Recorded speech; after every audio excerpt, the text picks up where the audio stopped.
8:15 de la mañana, aquí está con nosotros ya Alberto Izquierdo, portavoz del PAR, del Partido Aragonés en las Cortes de Aragón. Señor Izquierdo, ¿qué tal? ¿Cómo está? Muy buenos días. Bien. Buenos días, ¿qué tal? Bueno, gracias por acompañarnos en esta semana que nos deja esa ronda de entrevistas del presidente Azcón con los representantes parlamentarios del resto de partidos, también con usted, y un consenso que ahora me dice usted cómo ve, ¿no? Con el que va a ir a la reunión del viernes que viene con Pedro Sánchez, una cita en la que hay que hablar de financiación de entrada. Azcón dice 1, no al cupo catalán, 2, sí a la defensa de las singularidades de Aragón. No sé si ha hablado mucho o poco o nada con Azcón de esa posibilidad recogida en el estatuto de que Aragón tenga una hacienda foral propia, señor Izquierdo. Bueno, pues he hablado todo sobre eso, porque precisamente nuestra prioridad no es la misma que la del presidente, aunque compartimos prácticamente la totalidad del escenario y del marco. Nuestra prioridad 1 es la bilateralidad y la defensa de los intereses de Aragón. Esa es la 1 para nosotros. Y la bilateralidad, el artículo 108 y el Estatuto de Autonomía y también el derecho foral aragonés lo que dice es que Aragón es una comunidad histórica. Las comunidades históricas tienen el derecho de tener una hacienda foral propia. Y solo hay 2, Navarra y Aragón. Esta es la realidad. Si en los tiempos de UCD no hubiésemos elegido la vía lenta y estar en el vagón de los torpes, quizá hoy Aragón tendría una hacienda foral propia.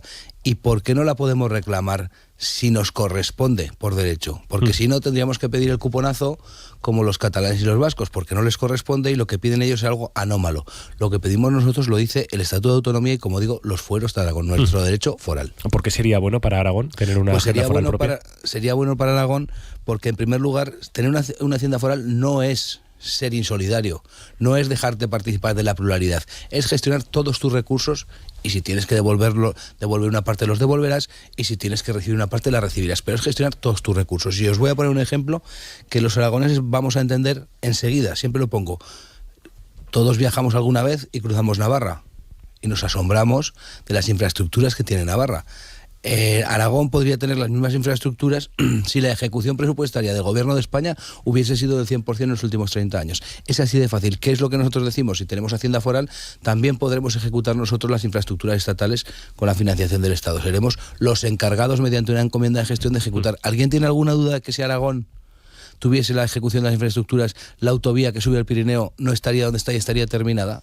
Es tan sencillo como eso, es la gestión de lo propio, por supuesto dando cuentas al Estado, porque si no estaríamos hablando de un Estado federal, que también se puede hablar y nosotros no nos cerramos a hablar de eso. ¿Y cuando le ha contado esta semana esto a Jorge Azcón, qué le ha respondido el presidente? No, pues el presidente del Gobierno, yo tengo que decir que he encontrado en el presidente del Gobierno un presidente más aragonesista de lo que esperaba, cosa que me gusta. Un presidente dispuesto a defender los intereses de Aragón, y se lo digo alguna vez en broma a él mismo, por encima de todo, como decía en su campaña electoral. Pero es cierto que el presidente del Gobierno de Aragón tiene 2 retos fundamentales. El primer reto es que no se lo coma su partido. Ese es el gran reto.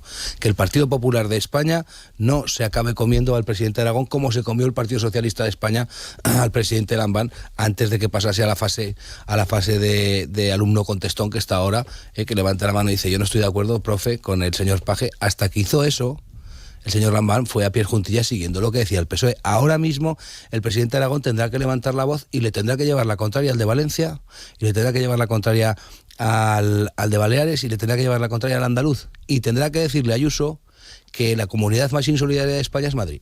Y eso lo tendrá que hacer el presidente de Aragón.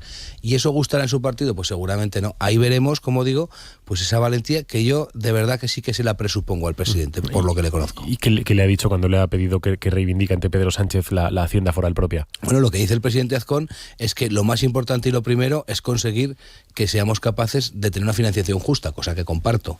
¿Por qué? Pues porque las características fundamentales de Aragón pues necesitan tener una financiación justa. ¿Y a qué me refiero? A la disposición adicional sexta. Ahí se apoya el presidente de Aragón y yo creo que se apoya con acierto. Y se lo dije el otro día él mismo, creo que se apoya con acierto apoyándose en la disposición adicional sexta. Ese sería el primer paso. Vamos a ver las singularidades territoriales y vamos a ver si somos capaces entre todos de dar ese primer paso. De lo que cuando nosotros hablamos de hacienda foral, hablamos de una cosa muy importante: explorar y empezar a hablar de eso, crear una comisión mixta de funcionarios del Estado y de la Comunidad Autónoma que empiecen a valorar lo que significaría la creación de la misma. Pero fíjese, el Fondo de Compensación Interterritorial pasa de 400 a 800 millones. Los oyentes, muchos seguro que no saben lo que es el Fondo de Compensación Interterritorial. Es lo que todos recordarán como el Objetivo 1. Aquel dinero que llegó a todos los lugares de España menos Aragón. ¿Y qué se creó para compensar el Objetivo 1? El FITE. Y si se ha multiplicado por 2 el fondo de compensación se tendrá que multiplicar por 2 también el FITE. Esa es otra cosa que tiene que llevar el presidente a ver al presidente Pedro Sánchez, y que me imagino que el presidente Pedro Sánchez no se negará, porque es lo justo. Si se multiplica por 2 el fondo de cohesión territorial, tendrá que multiplicarse por 2 también el fondo de inversiones de Teruel. Tiene que duplicarse el FITE. Ayer decían desde el gobierno de Aragón que no decían que fuesen a pedir exactamente que se duplique el fondo, sino que se incremente el FITE. Bueno, yo lo que le pedí al presidente, y por escrito lo tiene, es que pida el doble, porque es lo justo. Y a partir de que tengamos el doble, es decir, 60 millones Aragón, 60 millones Madrid, la actualización mediante el IPC, que es lo que no se ha hecho nunca desde los tiempos de prácticamente de la creación. Señor Izquierdo, estas últimas semanas el tema más habitual en la radio están siendo los problemas, las dificultades para encontrar médicos que hay en nuestra comunidad autónoma, sobre todo en el medio rural, pero no solo en el medio rural. ¿Qué solución ve usted a este problema? Pues fíjese, yo analizando este problema desde hace mucho tiempo, porque ya saben ustedes que yo soy habitante y militante del medio rural, primero yo creo que hemos encontrado una cuestión que hay que resolver. Hay 20.000 médicos en España esperando poder trabajar. Hay 20.000 médicos en España, hombres y mujeres, que están esperando a convalidar su carrera y poder hacer el MIR, los que necesitan hacerlo. Ustedes saben que si un médico está en España esperando la convalidación de su título y no le llega la convalidación hoy y no se puede presentar al MIR, y si le llega al día siguiente del examen tiene que esperar todo un año para poder hacer el examen y poder trabajar, no tiene sentido. No tenemos médicos en Aragón, o sea, no hay médicos suficientes ni en Aragón ni en el medio rural español. Y tenemos 20.000 personas deseando y esperando trabajar, y les tenemos hasta 2 años esperando para convalidar un título. ¿De verdad el gobierno de España no puede hacer nada para convalidar esos títulos en 4 meses? No tiene sentido, es que no tiene sentido. La cuestión de la medicina, de los médicos y del medio rural es un tema que ya lleva muchos años dando vueltas. Es muy difícil y además es inconstitucional que a alguien que aprueba una plaza le obliguen a ir a un lugar. Al final podrá elegir, pero si no hacemos algo mediante incentivos económicos, mediante incentivos también de vivienda, mediante incentivos que tengan que ver con hacerle la vida más fácil al que tenga que ir al territorio, va a ser muy difícil. Y si no conseguimos eso, yo también le digo una cosa que el otro día se la dije al consejero de Sanidad: habremos fracasado como comunidad autónoma. ¿Usted sería partidario de, como sucede con los maestros y los profesores, ahora que decía lo de no se puede obligar, sería partidario de un sistema similar al que hay en educación, con maestros, con profesores, que incluyera eso, la obligatoriedad de aceptar determinadas plazas? Porque claro, aquí el rechazo a ser médico de primaria se concreta ya desde la selección de la especialidad, ¿no? Hay médicos recién titulados que dicen, no, yo prefiero perder un año que elegir la especialidad de medicina de familia, por ejemplo. Yo creo que eso tiene que ver con 2 cuestiones. La primera, y me lo van a entender enseguida, mucha falta trabajar no les hará a algunos cuando esperar un año a trabajar para no ir a la primaria. La segunda, ¿se puede hacer el tema como se hace con los maestros? Se debería poder hacer. O sea, nosotros propusimos una cuestión electoral que no se ha tenido en cuenta, y entendemos que no se tuviese en cuenta por la representación que tenemos. Nosotros lo que decíamos es que vamos a pagarle la carrera universitaria a los médicos que no puedan pagársela ellos mismos, a los estudiantes. Vamos a pagar la carrera desde el gobierno de Aragón, con el compromiso firmado y por escrito y aceptado por ellos de estar 5 años en el territorio. No es ninguna locura, nos devolverían ese esfuerzo que la comunidad hace por ellos, y sería una forma de tener una plantilla titular en unos años, en 5, 6, 7 años, de tener cientos de médicos que irían durante 5 años al territorio. Esta mañana se reúnen, por otra parte, los consejeros autonómicos de vivienda con la ministra en una sectorial para abordar problemas, soluciones a las dificultades para acceder a eso, a la vivienda, a tener un piso, a tener una casa. En Aragón, otra vez habría que hablar de esa dualidad, ¿no?, que tenemos entre el medio urbano y el medio rural, entre las 3 capitales de provincia seguramente y algún otro municipio y el medio rural, ¿no? Es verdad que se han lanzado algunas ideas esta legislatura, no sé si le parecen suficientes, y qué hay que hacer para atajar el problema de la vivienda. ¿Cómo ve estos 2 modelos, estas 2 recetas que se han puesto para el problema de la vivienda desde el gobierno central y desde las comunidades gobernadas por el Partido Popular, señor Izquierdo? Bueno, yo creo que en Aragón el consejero López hizo un buen diagnóstico, y eso es fundamental. Cuando el consejero López llega al gobierno, a los pocos meses yo tuve la oportunidad de reunirme con él para hablar de esto, y él sí que ha hecho un buen diagnóstico, y esto hay que reconocerlo. El departamento hace un buen diagnóstico, y el departamento sabe lo que tiene que hacer. Es decir, sabe que en Aragón hay una serie de municipios tensionados por el tema del turismo, y hace un plan para ellos. Sabe que la ciudad de Zaragoza y las 2 capitales de provincia necesitan un plan específico, y también lo hace para ellas.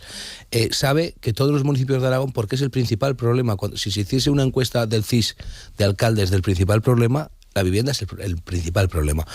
Y hace una apuesta importante, una apuesta de 6 millones de euros cada año durante 4 años para 700 municipios de Aragón que puedan construir, los de menos de 100 habitantes, 2 viviendas, los de más de 100, 4. ¿Qué está tratando de hacer el consejero? Permeabilizar en el territorio. Yo creo que es un acierto. Ahora lo que hay que ver es cómo se transforma. Es decir, vamos a ser capaces, y este es el gran reto, y esta es no la gran duda, sino la gran incógnita, ¿va a ser capaz el gobierno de Aragón de poner en marcha todos esos fondos en tiempo y forma? Porque estamos hablando de 300 millones de euros. A Zaragoza vendrá cualquier empresa a construir vivienda, es lógico. Es una cuarta ciudad de España. A Teruel y a Huesca irán algunas, y a Barbastro irán muy pocas. Y cuando bajemos de ese nivel, las empresas no querrán ir. Por eso se ha construido, lo que se ha creado son lotes de viviendas que comparten ciudades más grandes con más pequeñas. Quiero decir, todo ese combinado, todo ese conglomerado que está saliendo adelante, vamos a ver si somos capaces o son capaces de ejecutarlo. Si lo consiguen ejecutar en tiempo y forma, será un éxito de legislatura. Si no, será un fracaso más como el del gobierno anterior. Y ese seguirá siendo el principal problema del territorio, no solo de la ciudad de Zaragoza, también de cualquier municipio del Valle de Chistao, porque no hay vivienda ni siquiera en los municipios más pequeños. No le he preguntado, señor Izquierdo, ¿mejor el gobierno de Aragón sin Vox? Totalmente. Pues el gobierno de Aragón sin Vox ahora sí que es un gobierno de Aragón. Ahora sí que es un gobierno de Aragón. Antes era el gobierno de Abascal. Era un gobierno que su principal medida, y yo esto lo he dicho públicamente, he sido muy crítico con la derogación de la Ley de Memoria Democrática. ¿Pero por qué he sido crítico? Por cómo se hizo el día 20, por todos esos actos que hace Vox que solo sirven para dar un titular. A Vox no le preocupa Aragón.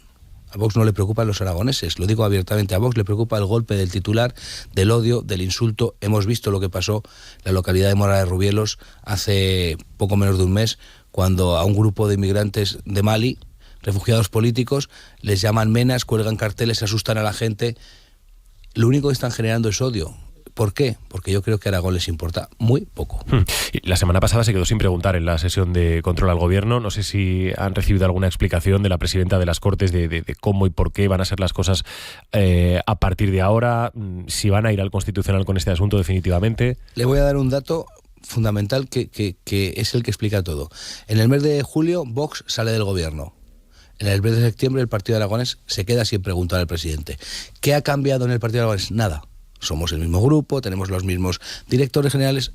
¿Qué ha cambiado? Que Vox sale del gobierno y la presidenta, lo que votaba que sí hasta ahora lo vota que no. Cambia de opinión como Pedro Sánchez, pero no nos da ninguna explicación porque... ¿Le ha preguntado usted a Marta Fernández? No le he preguntado porque no he tenido la oportunidad. Solo le veo en las juntas de portavoces y en las últimas tengo que reconocer que muy amable no ha sido conmigo. Será esa tensión sucinta de que algunos llevemos la contraria. Claro que vamos a ir a la Constitucional. Es que hoy, esta noche, he estado leyendo una parte del Estatuto de Autonomía que recomiendo su lectura y lo que dice es: el gobierno de Aragón es el presidente y los consejeros. No los directores generales, son altos cargos. Pero según la presidenta de las Cortes ahora, ella entiende que el Partido Aragonés no puede preguntar. Como digo, sale Vox del gobierno y el Partido Aragonés se queda sin preguntar. ¿Marta Fernández es buena presidenta de las Cortes de Aragón, señor Izquierdo? Fíjese, yo entiendo que no. Y yo entiendo que no porque creo que la señora Fernández está haciendo un uso político y partidista de la institución, cosa que no había pasado nunca hasta ahora. Ayer podíamos ver un acto que ha sido famoso por las maravillosas declaraciones del portavoz de Vox, en el que estaba la presidenta de Vox con todos los diputados de Vox. No había ningún diputado de ningún otro grupo allí. ¿No les parece curioso que una institución como las Cortes de Aragón se hagan actos que sí, oiga, que son públicos? Los portavoces no recibimos ni la invitación para ir a ese acto. ¿No sería lógico que los portavoces de las Cortes recibamos una invitación como recibimos de la Jiménez Abad, como recibimos de multitud cuando era presidente el señor Sada o cuando era el señor Biel? Eran actos multilaterales, no solo de un grupo político. Pero bueno, al final algunos no se creen las instituciones, las Cortes de Aragón para ellos pueden ser una herramienta, pero ni se la creen ni la respetan. Si se volviera a votar esa propuesta que llevó Chunta Aragonesista al Palacio de la Aljafería, a las Cortes, de modificar el reglamento para que se pudiera cesar a los miembros de la mesa y por tanto se pudiera cesar a Marta Fernández, ¿usted se abstendría ahora? Yo me volvería a abstener porque entendí en aquel momento que esa propuesta es una propuesta tan importante que no puede ir sin el consenso al menos de los dos grandes partidos. Eso es lo que dije. Chunta hizo con esto pues una oportunidad política que la entiendo, pero al final, ¿para qué llevas una propuesta a la mesa de las Cortes o a la Junta de Portavoces que no tiene el aval de los dos grandes partidos? Si no va a salir algo tan importante como una reforma del estatuto, del reglamento, tiene que ser al menos con el acuerdo de los dos grandes partidos. Si estamos todos mejor, yo lo único que le pedí a Chunta en aquel momento es que llegase a un acuerdo con el Partido Popular, que mi aprobación la tenía si todos estamos de acuerdo. Y ya no hablo de Vox, porque de Vox no se puede hablar con este sentido, ¿no? Señor Izquierdo, usted es turolense, sabe mejor que yo que en la provincia de Teruel hay una preocupación importante en relación con el despliegue de las renovables, hay una preocupación importante con el Parque del Maestrazgo, por ejemplo. ¿Cómo ven este asunto y cómo ven la respuesta que está habiendo de una parte del territorio? Ya estamos observando todos que aquí hay dos líneas, en fin, antagónicas, ¿no? Bueno, fíjese, yo soy turolense, además soy vecino de la comarca Guadalajara-Balambre, por lo tanto comprendo y entiendo esta situación, y yo lo que le voy a decir es una cosa muy sencilla. Hay partidos políticos que están usando los miedos de la sociedad, los están galvanizando y los están convirtiendo en un arma arrojadiza. Es un interés puramente electoral. A Teruel Existe no le importa nada lo que pasa en el Maestrazgo, porque no viven allí. Si Teruel Existe tiene el 9% de los votos del Maestrazgo, si Teruel Existe solo tiene un alcalde en el Maestrazgo, el Partido Aragonés tiene 9. Vox no tiene ni siquiera un concejal, no les importa nada. ¿Cuántas veces han visto los vecinos del Maestrazgo a los miembros de Teruel Existe, a los que dirigen Teruel Existe? Si el señor Guitarte vivía en Valencia hasta hace 4 días, esta es la realidad.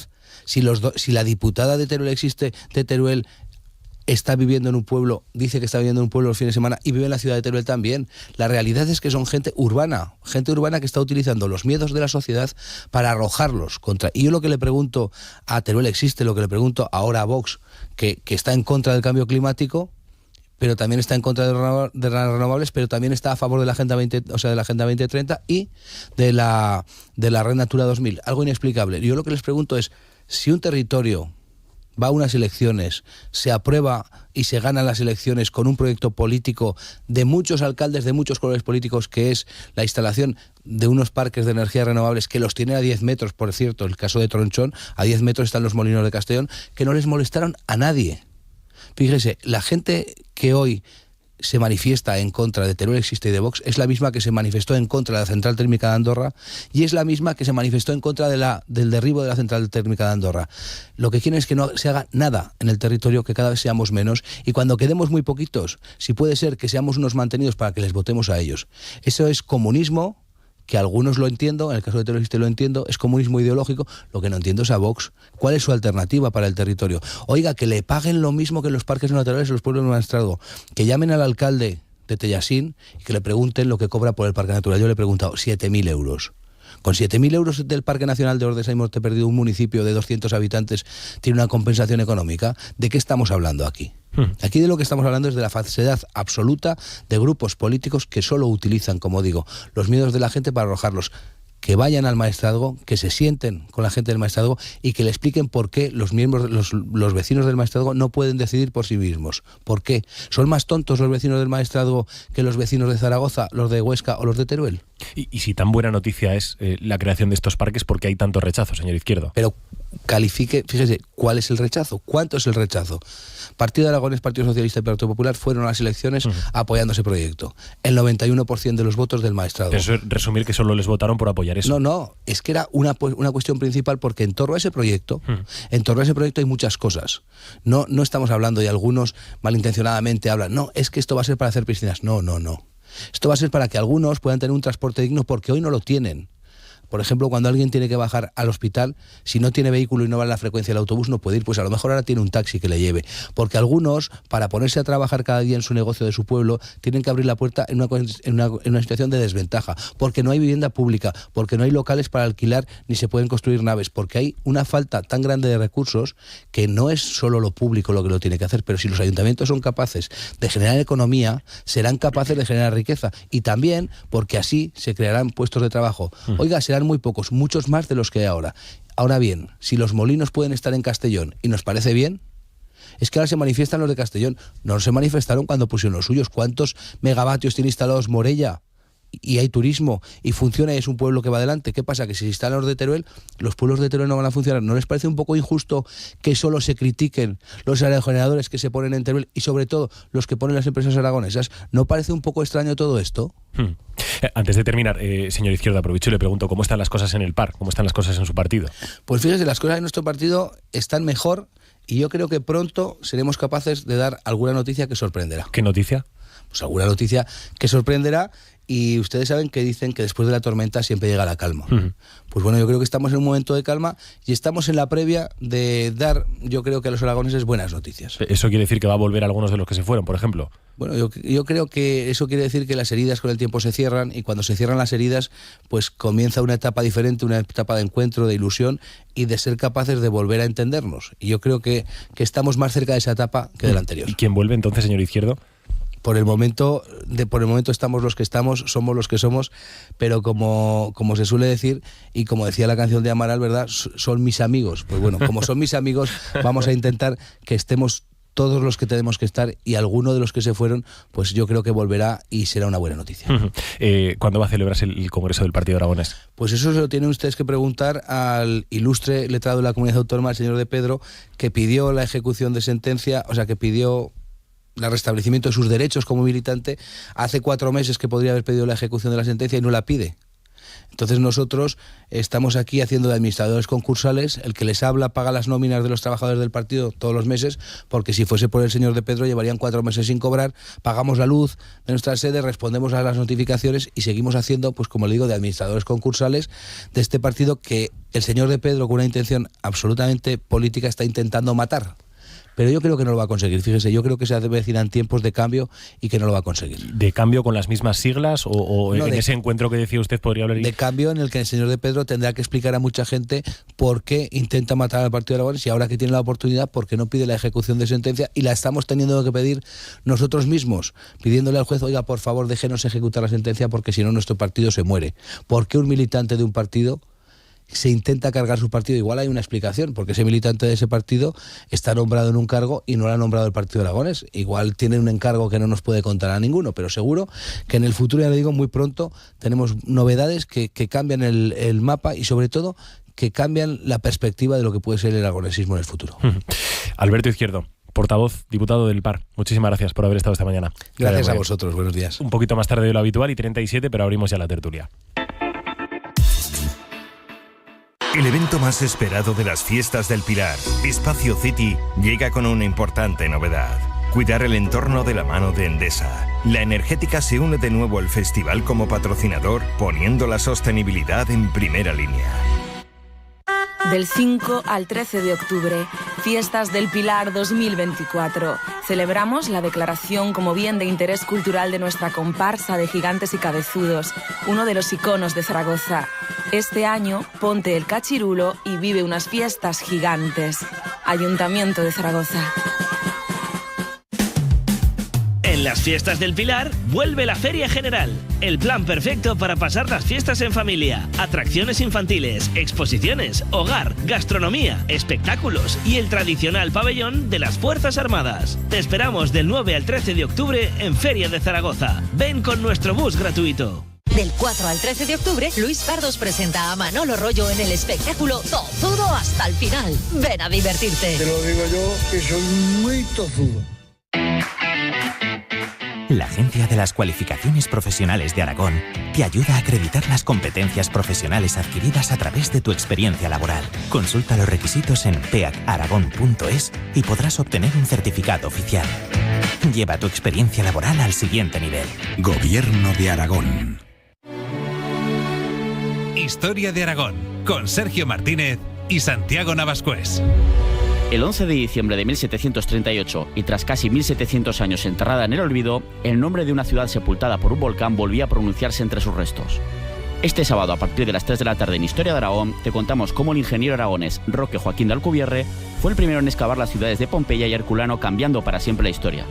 ¿Te vienes a viajar por el tiempo? En Aragón Radio, Historia de Aragón. Te espero los domingos a las 2:15 de la tarde en Aragón Radio. Festivales de música, danza, exposiciones, arte urbano. Los domingos a las 2:15 te espero. Aragón Cultura con Vicente Pallarés. En Aragón Radio. Otra forma de ver y escuchar la cultura.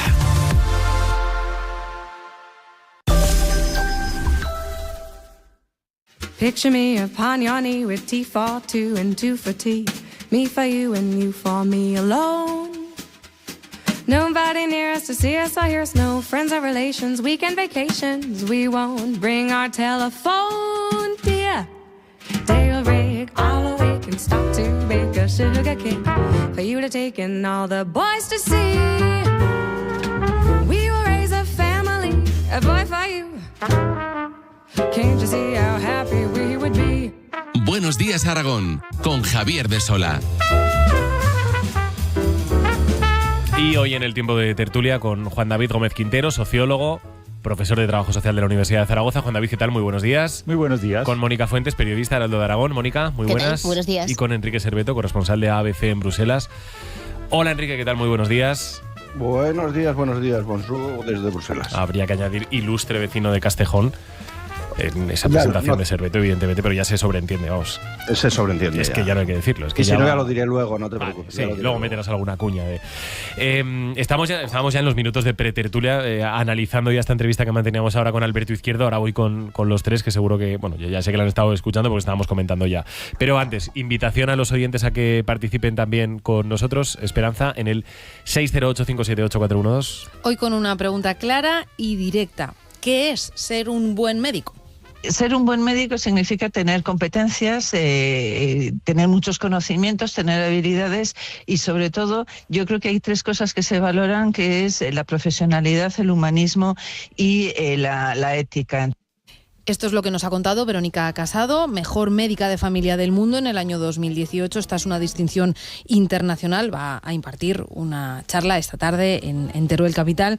Y esta es la misma pregunta que les queremos trasladar a ustedes en estos días en los que tanto hablamos de atención sanitaria y sobre todo de la falta de profesionales, especialmente en el medio rural. ¿Qué es ser un buen médico? Entre los profesionales que les atienden en consulta, ¿qué es lo que más valoran a la hora de ser atendidos? La empatía, la capacidad de comunicar, de explicar, la efectividad en el diagnóstico. Desde luego que lo óptimo sería mezclar todo esto y alguna que otra cosa más. Pero bueno, queremos conocer sus definiciones, qué es lo que ustedes valoran, oyentes, qué es ser un buen médico. 608-578-412. La sanidad es uno de los temas que ha ocupado parte de la conversación con Alberto Izquierdo. Aquí Alberto Izquierdo ha puesto su propuesta encima de la mesa. No sé si sería una solución global, completa, pero ha dicho Alberto Izquierdo, paguemos la carrera de los médicos que no se lo puedan permitir, pero con un compromiso de que estén al menos 5 años en el medio rural. Esto nos podría permitir cubrir esas plazas que no se están cubriendo en estos momentos. Ahora os pregunto por esta propuesta de Alberto Izquierdo y del PAR, del Partido Aragonés, pero en fin, bueno, voy con vuestros titulares que seguro que habéis apuntado. Mónica, de la conversación, clave, digamos, política autonómica y clave interna del PAR, ¿no? Que nos dejaba alguna idea interesante de por dónde viene el futuro del PAR, Alberto Izquierdo. Sí, no, yo creo que la gran incógnita está en quiénes son sus amigos ahora, ¿no? Quiénes lo van a ser en un futuro muy cercano, porque la verdad es que el PAR quedó en una situación muy muy complicada en las últimas elecciones, primero por la escisión del PAR hacia un lado los que fueron hacia el Partido Popular, por el otro los que desalojaron de la presidencia del partido, en este caso Arturo Aliaga, que entonces era consejero. Entonces, pues vamos a ver, ¿no? ¿Qué pasa? Porque está claro que se tiene que refundar el aragonesismo. Vamos a ver qué ocurre, cuál es la estrategia que se fijan, sobre todo pensando en las próximas elecciones. 2027 parece lejos, pero está a la vuelta de la esquina. Entonces, algo tendrán que hacer también pues para tratar de rearmar el partido, por así decirlo. Luego yo me quedo como titulares con el tema del FITE. Sí que parecería justo que si se duplica el fondo de compensación, se aumente también la dotación que tiene el FITE. No obstante, hay que tener en cuenta que la mitad del FITE sale del presupuesto del Gobierno de Aragón. Entonces, cuanto más dinero aporte el Estado al FITE, más dinero tendría que destinar el Gobierno de Aragón en exclusiva a inversiones en Teruel. Entonces, ahí también hay que mirar cómo se compensa, ¿no? Porque también hay zonas de Huesca, hay zonas de Zaragoza que necesitan también ayuda contra la despoblación.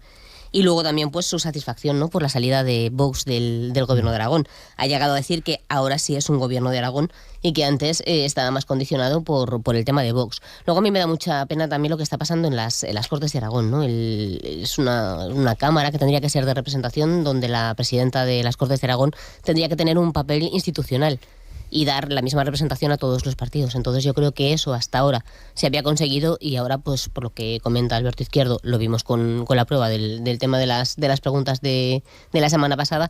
Yo creo que tiene razón, ¿no? La presidencia de las Cortes tiene que ser un papel institucional y la presidenta no debería demostrarse tan de Vox como se estaba mostrando hasta ahora. Juan David. Sí, la verdad que he disfrutado bastante la entrevista, ha tocado muchísimos puntos, pero yo me quedaría con más la perspectiva política y partidista. Es decir, parece ser que tanto en su discurso hay una especie de recuperación del centro, de un centro aragonesista, que creo que ha sido la clave de ese éxito como partido, digamos, bisagra que ha estado en Aragón durante tantos años. Y mirad que ha ido apuntando sus verbos y adjetivos afilados a un lado y al otro. Es decir, ha ido a Vox, pero también a Teruel existe, les ha tachado de propuestas comunistas, etcétera, y también pues a Vox diferenciándose por sus características del odio y de incentivar, lo cual quiere reflejar una posición centrada, una posición que logre atraer a esos militantes enfadados, descontentos, desilusionados con todo aquel, digamos, sangría de militantes y también todos esos intentos muy forzados por mantener allí pues unas lealtades más individuales que de partido. Entonces, bueno, transmite una sensación de un discurso vigoroso, entusiasta, esperanzador, que veremos a ver con las noticias que nos ha prometido por dónde van a ir, pero de alguna manera pues sí que ha dejado temas interesantes. Ha destacado también la cuestión de la vivienda, la importancia, y la ha destacado como principal problema. Yo creo que ahí es un tema que creo que hablaremos más adelante, pero me parece fundamental. Y la cuestión también del aragonesismo, ¿no? De la importancia del reto que tiene Azcón para moverse entre esa identidad aragonesista que va a reclamar fondos para Aragón y la tensión que puede haber con otros líderes populares de otras comunidades autónomas que van en una línea contraria. Hombre, a mí también me ha gustado mucho la entrevista, pero es que eso es cuando es un partido de uno solo. Yo lo lamento, pero no sé si va a tener posibilidad, digamos, si empiezan a discutir todas estas cosas en una renovación que creo que tiene que hacer el PAR, pues no sé por dónde saldrán. Y quiero decir que no le tengo ninguna tirria a este partido, ni mucho menos. El alcalde de Castejón es del PAR, ¿ves? Ya ha salido Castejón. Y ha dicho cosas muy sensatas, lo de, desde luego, alabar este programa de construir viviendas en zonas, por ejemplo, en el Valle de Benasque, que son súper necesarias para la gente que viene a trabajar. Pero creo que el PAR lo tiene muy mal en general, porque la vida política en España y en Aragón se está radicalizando y se está volviendo, digamos, a un bipartidismo pragmático, y los partidos que están en medio, mira dónde está Ciudadanos, pues yo creo que lo tienen muy mal. Es verdad que el PAR tiene ese factor aragonesista, ese factor distintivo que le permite, pues sí, estar un poco en un lado o en otro, pero va a estar obligado a definirse en un momento dado, y bueno, que tengan suerte. Sí, es que la situación del PAR es realmente muy compleja. Tenemos que tener en cuenta además que ha sido el partido bisagra. Si empezamos a sumar todas las legislaturas, igual nos sale que es el partido que más veces ha gobernado en Aragón. Vamos a ver también qué pasa con el Congreso y qué posibilidades tienen de rehacer el partido políticamente, que yo creo que uno de los problemas estaría ahí. Mientras que esté todavía paralizada la sentencia, la ejecución de la sentencia, sí, es difícil que puedan volver a hacer un congreso y que puedan empezar desde cero otra vez a construirlo, ¿no? Porque fuerza tiene, sobre todo lo que es muy importante en este tipo de partidos es que tengan implantación territorial, y el PAR ha tenido una implantación territorial, por lo que comentábamos antes, que ha estado muchos años gobernando. Entonces, una vez que consigan hacer el congreso, yo creo que se podrá ver más bien si van a ir hacia adelante, si se van a quedar estancados o no. Desde luego, si alguien ahora mismo tiene el perfil de poder tirar hacia adelante, lo has visto en la entrevista, ¿no? Es Alberto Izquierdo, tiene claras las cosas, viene del territorio de Teruel, de un pueblo de Teruel, entonces sabe exactamente cómo podría llegar a hacerlo. Ahora bien, siempre que podamos saber quiénes son los amigos, estos que dentro de poco nos van a dar la sorpresa. Claro, vamos a ver quién vuelve, cuándo vuelve, cuántos vuelven y de dónde vuelven, ¿no? En fin, bueno, vamos a ver, habrá que esperar un poco más para conocer más detalles de eso que nos avanzaba Alberto Izquierdo, que va a pasar en los próximos días o en las próximas semanas. 9:10 de la mañana. Otra de las grandes noticias de las últimas horas es que finalmente las autoridades francesas dicen que la reapertura de la carretera que sale del túnel de Somport en el lado francés se podrá reabrir en el mes de enero, es decir, bastante antes del escenario menos optimista que se llegó a dibujar, que apuntaba a que sería necesario un año de obras y que por tanto nos tendríamos que haber ido hasta septiembre del año que viene, del año 2025. Vamos a saludar a esta hora de la mañana a Álvaro Salesa, presidente de la Mancomunidad del Valle del Aragón. Señor Salesa, ¿qué tal? ¿Cómo está? Muy buenos días. Hola, buenos días. No sé si ve usted el vaso medio lleno o medio vacío. Medio lleno, porque desde luego se acortan los plazos bastante. En principio se llegaría a por lo menos la mitad de la temporada de esquí con la entrada del nuevo año, o si lo ve más bien medio vacío, porque aún así son 3-4 meses, ya veremos en función de en qué momento de enero se termine, y porque evidentemente a la campaña de nieve le va a afectar. ¿Cómo lo ve?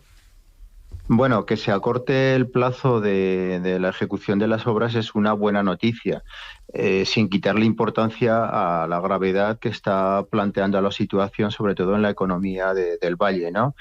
Pero bueno, como digo, las obras ya requieren un tiempo. Es un tiempo que además el manifiesto que ayer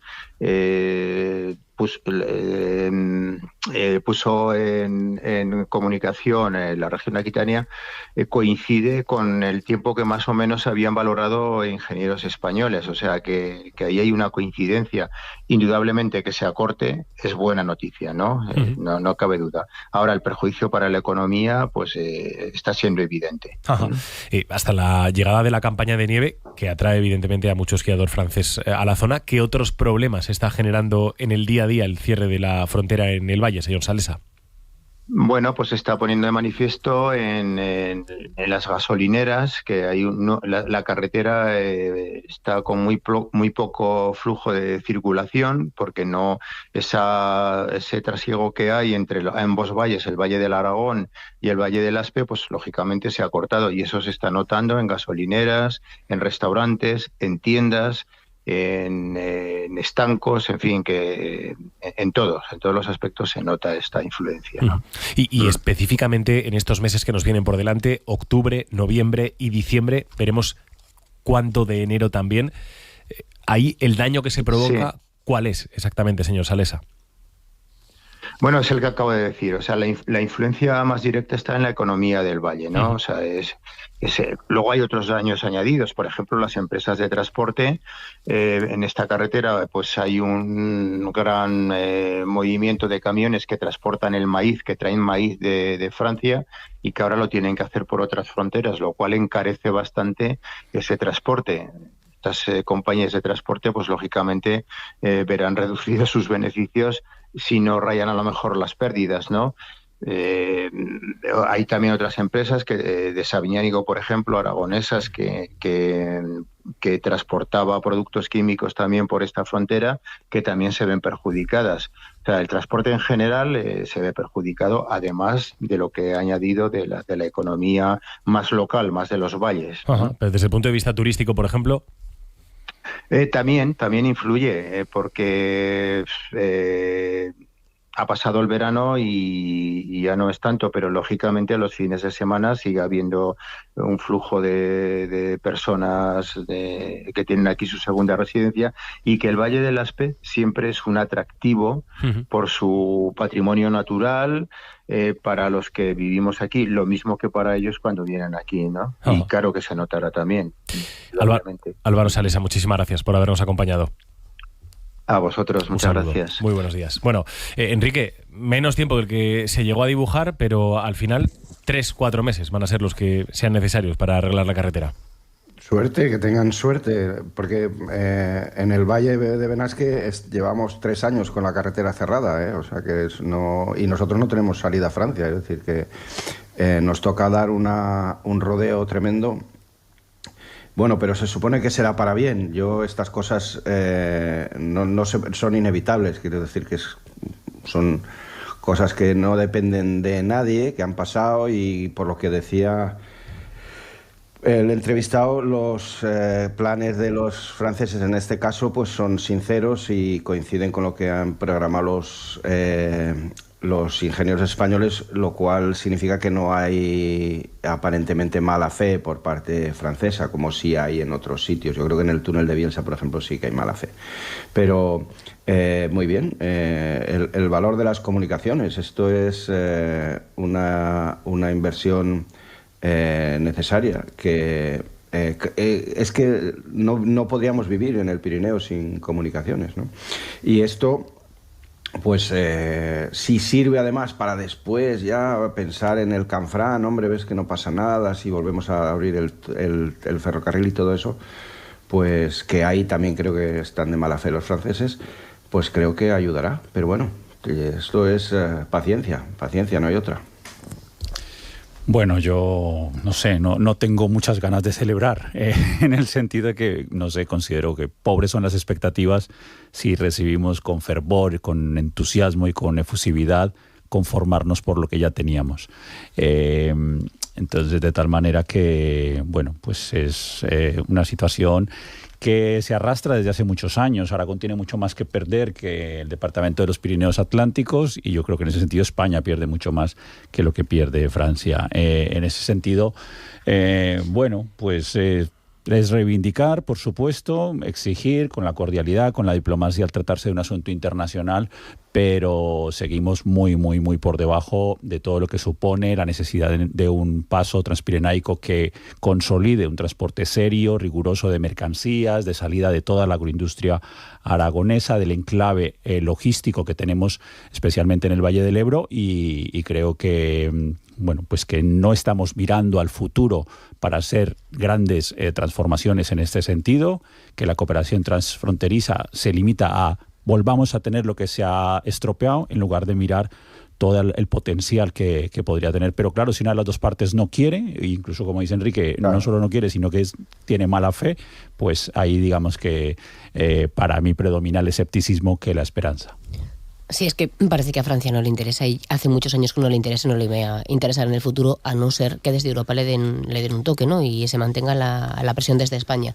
Hombre, llama mucho la atención que unas obras que antes se decía que iban a tardar un año, ahora se vayan a realizar en 3 meses. No sé, que es además lo que estaban diciendo las contratistas aragonesas cuando se produjo el socavón. A ver, es una obra de importancia, tampoco es que sea una obra menor, pero bueno, que con los avances tecnológicos sí que se le puede dar una mayor celeridad.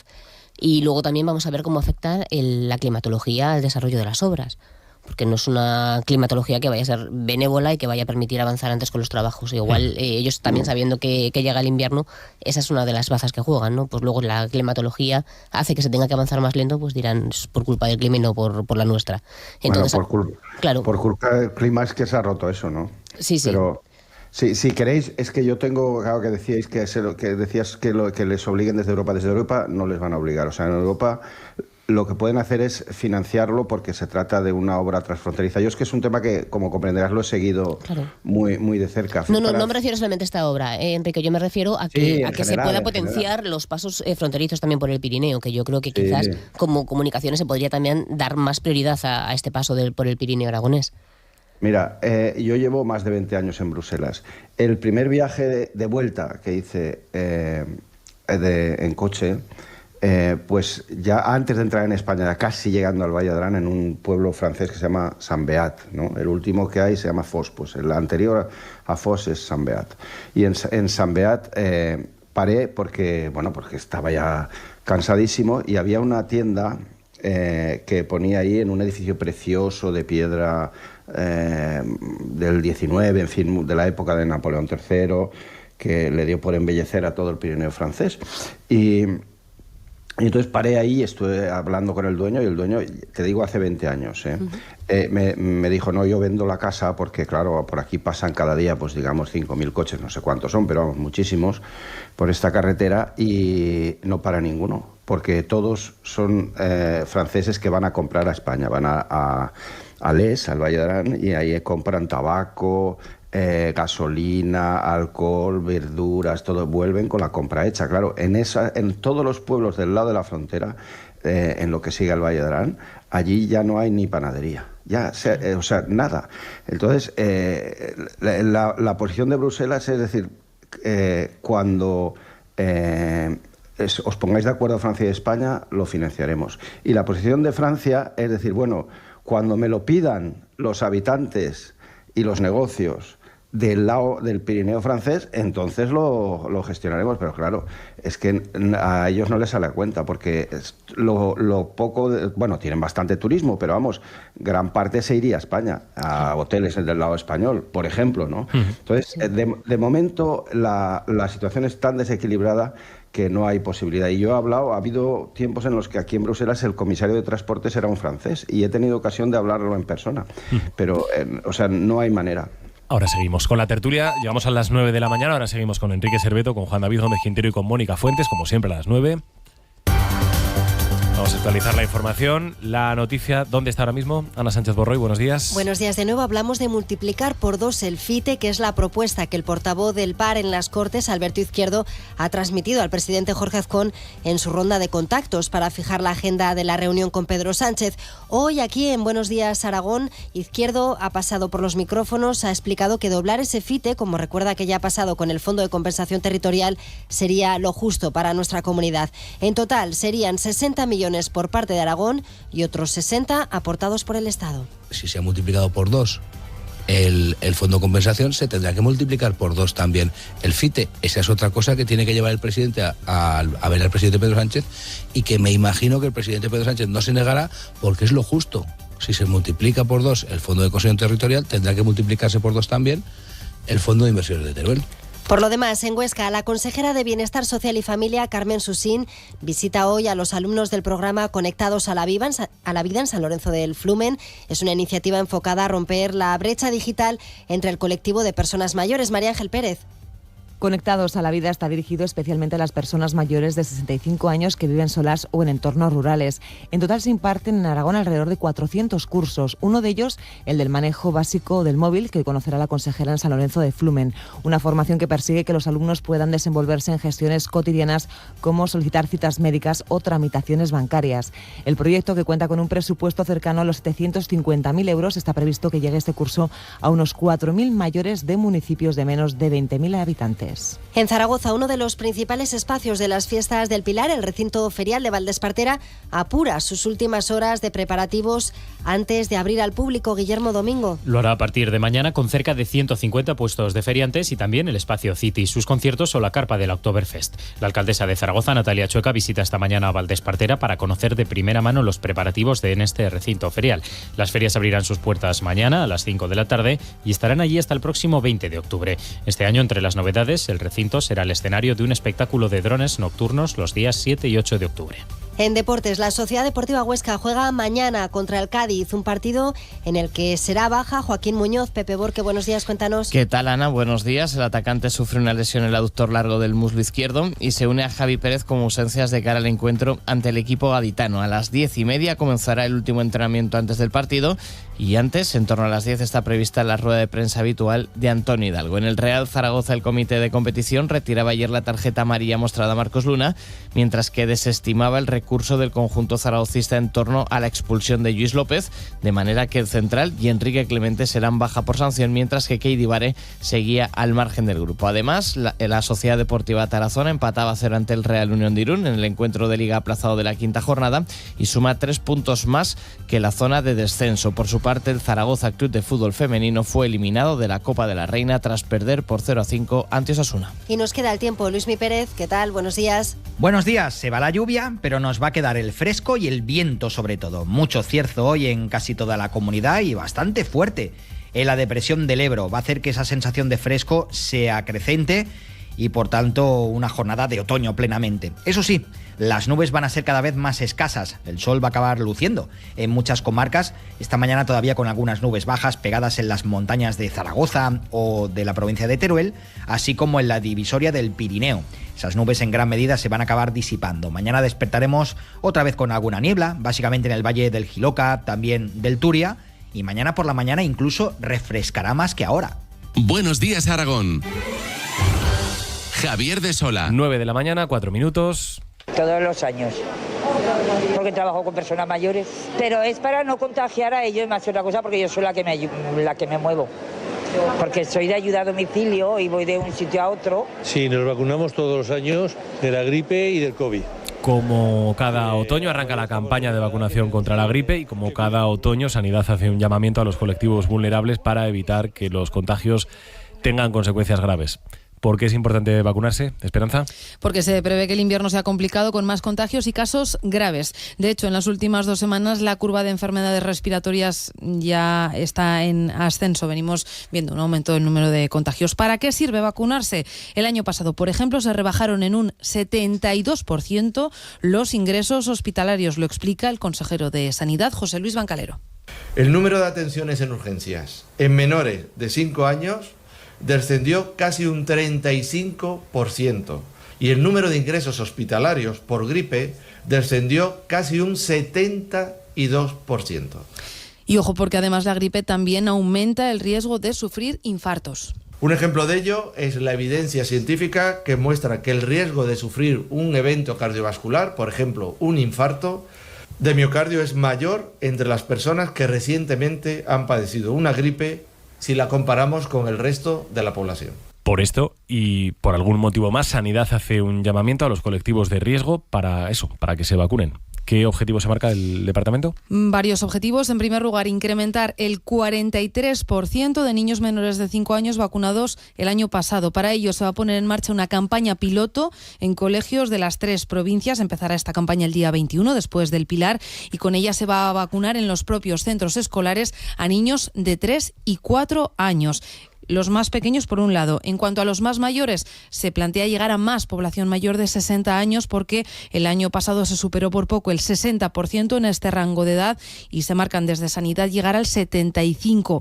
Y por último, no menos importante, convencer también a los sanitarios, porque el año pasado solo se vacunaron la mitad de los sanitarios, menos incluso entre los profesionales de enfermería. Vamos a recordar, Esperanza, fechas clave de la campaña.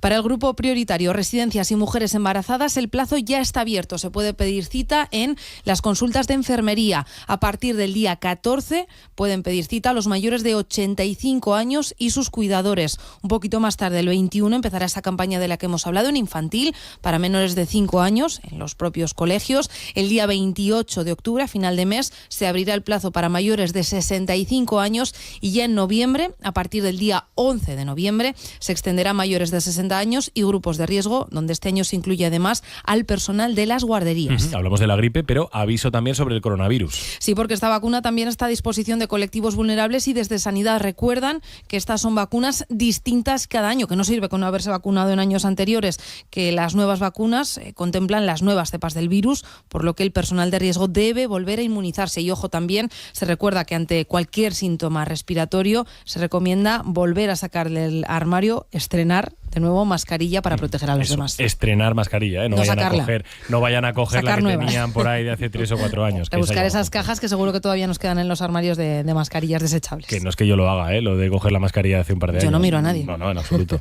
Bueno, pues estas son las claves de la campaña de la vacunación frente a la gripe que dibujaba ayer el Departamento de Sanidad, la Consejería de Sanidad, que parece, Juan David, que este año pone la diana, sobre todo en los más pequeños, que a raíz de la pandemia aprendimos que son grandes transmisores de los virus, aunque a ellos en la mayoría de las ocasiones no les afecte tanto como sí a los mayores. Y luego, por otra parte, con algunos retos pendientes siempre, como por ejemplo que se vacunen los que vacunan. Que se vacunen los médicos, que se vacunen los enfermeros, que se vacunen los sanitarios y el personal sociosanitario también.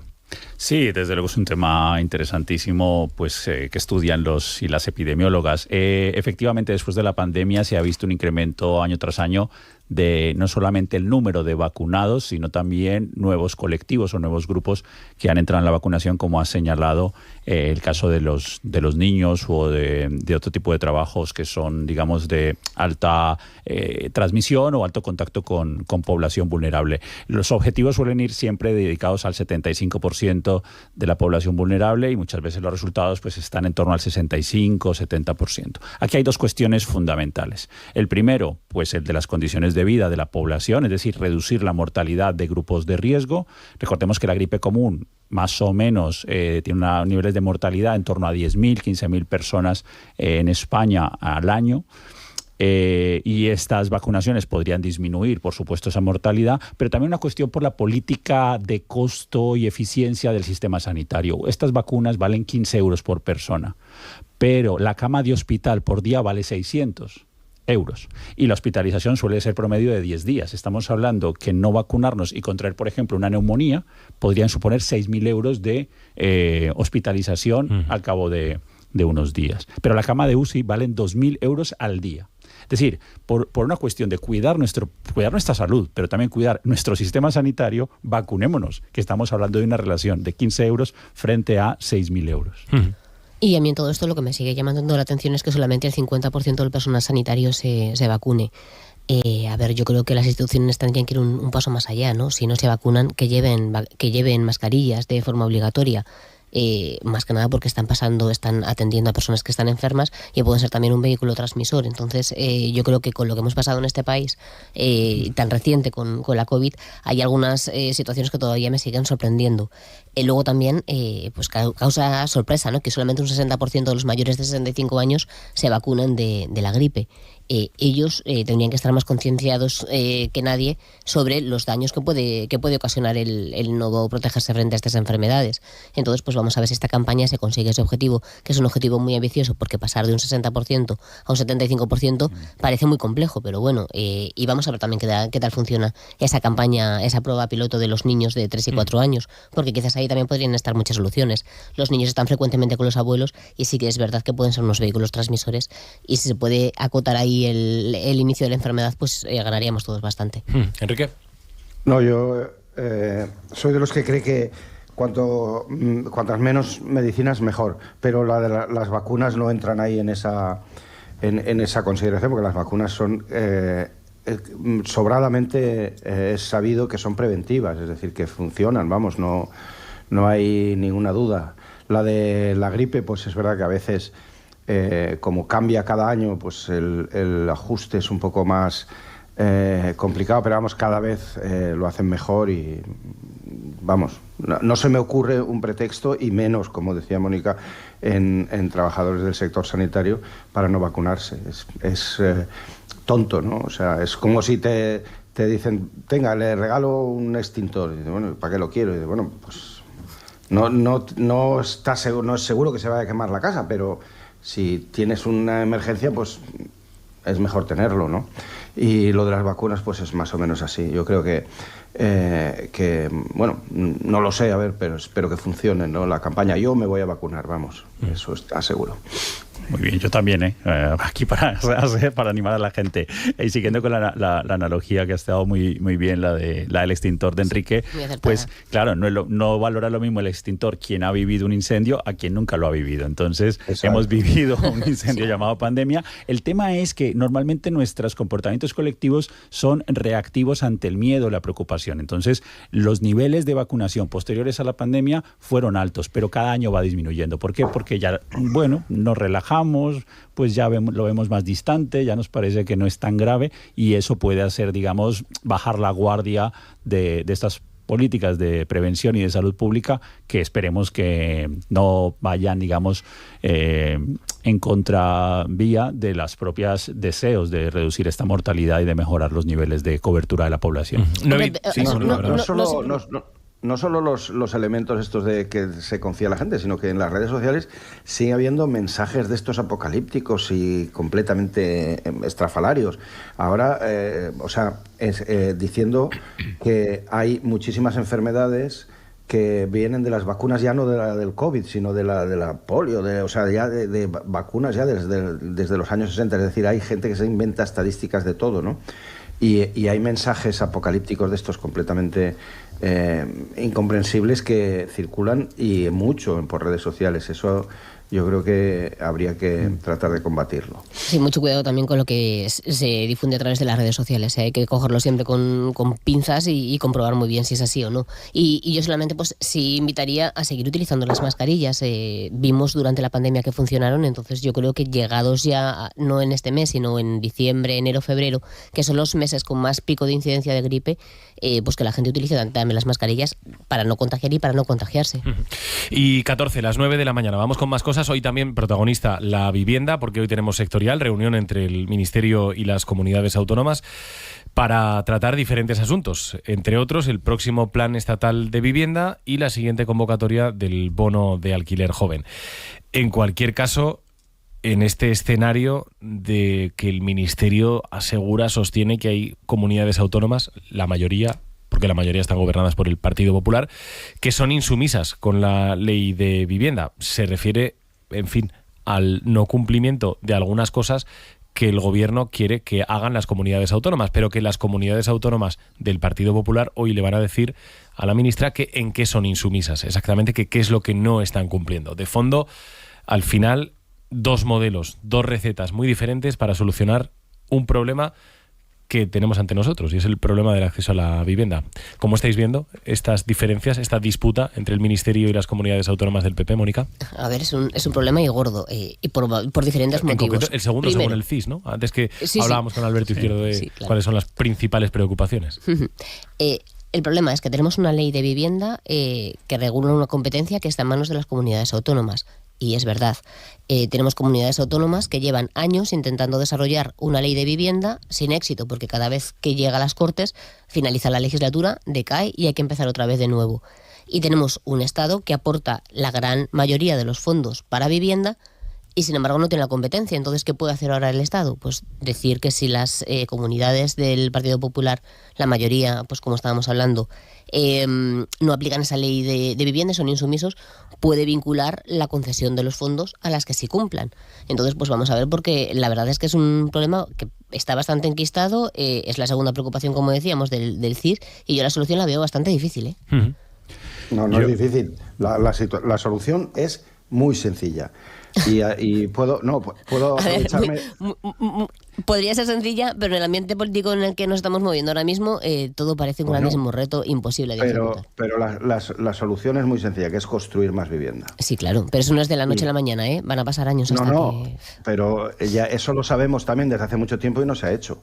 O sea, es que en toda la democracia, y seguramente desde que esto se transfirió a las comunidades autónomas, salvo en el País Vasco y en Navarra puede ser, porque ellos tienen financiación suficiente, no se han hecho programas de viviendas sociales y viviendas públicas, ni municipales, ni nada.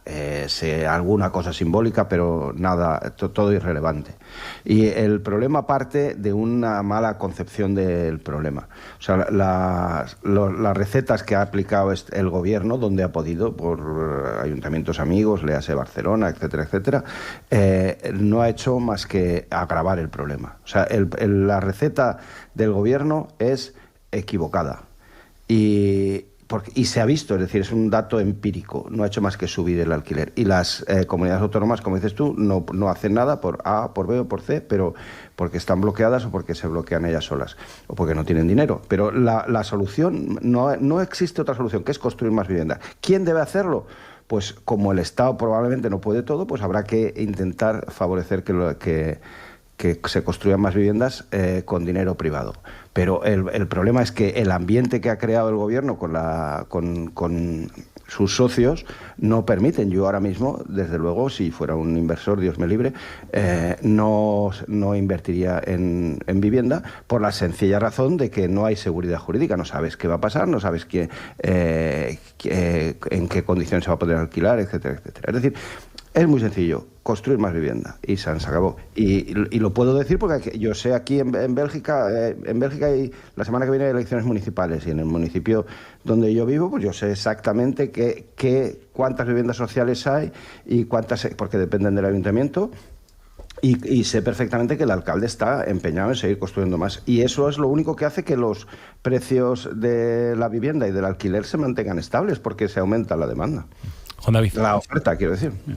Bueno, a mí me alegra que se hable del tema, me alegra que esto esté en el debate. Yo creo que hace bien el Partido Popular en situar en la agenda esta temática, porque efectivamente es un problema muy sentido por parte de buena parte de la población española, porque creo que sus votantes están demandando propuestas dirigidas a políticas viables y factibles, y no, digamos, discursos muchas veces pues etéreos o vagos, siempre dirigidos y personalizados en la figura del presidente de gobierno. Así que creo que está bien, aunque ninguno de los dos grandes partidos tiene razones para sacar pecho. Es decir, la política de vivienda ha sido pues un fracaso durante décadas. El 15% de los españoles, es decir, unas 6 millones de personas, sufren una situación que se llama de exclusión residencial, y eso aparece en los informes de una institución muy prestigiosa que se llama FOESA, que se encarga de hacer estudios en esta materia.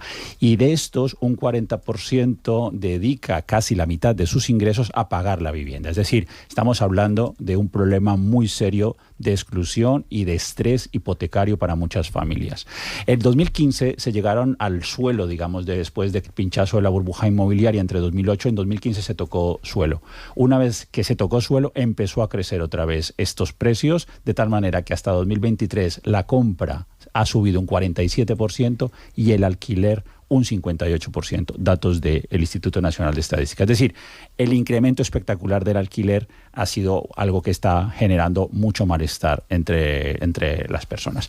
¿Qué hay que hacer? Coincido con Enrique. Claro que hay que construir más viviendas, pero no creo que sea la única fórmula. ¿Por qué? Porque estamos viendo que muchas veces la construcción, según cómo se rija, cómo se regule, puede favorecer la especulación inmobiliaria, puede favorecer para los alquileres turísticos que expulsan a las personas de los barrios, puede favorecer también para convertirla pues en atractivos para fondos de inversión que no les interesa, digamos, que haya satisfacer un derecho y una necesidad social. Entonces, yo creo que tiene que haber allí un pacto de Estado, un acuerdo entre grandes partidos, llegar a unos acuerdos mínimos, porque esto luego tiene que trasladarse a las comunidades autónomas. El hecho de que las comunidades autónomas no apliquen la ley de vivienda, pues es un fracaso para todos, porque es donde tiene que llegar, y luego a los ayuntamientos, efectivamente. Quien tiene el suelo son los ayuntamientos, y en eso, si no hay esta decisión articulada entre distintos gobiernos multinivel y entre partidos, pues seguiremos cada cierto tiempo hablando de estas estadísticas lamentables y siendo, digamos, pues la ruina para muchas personas.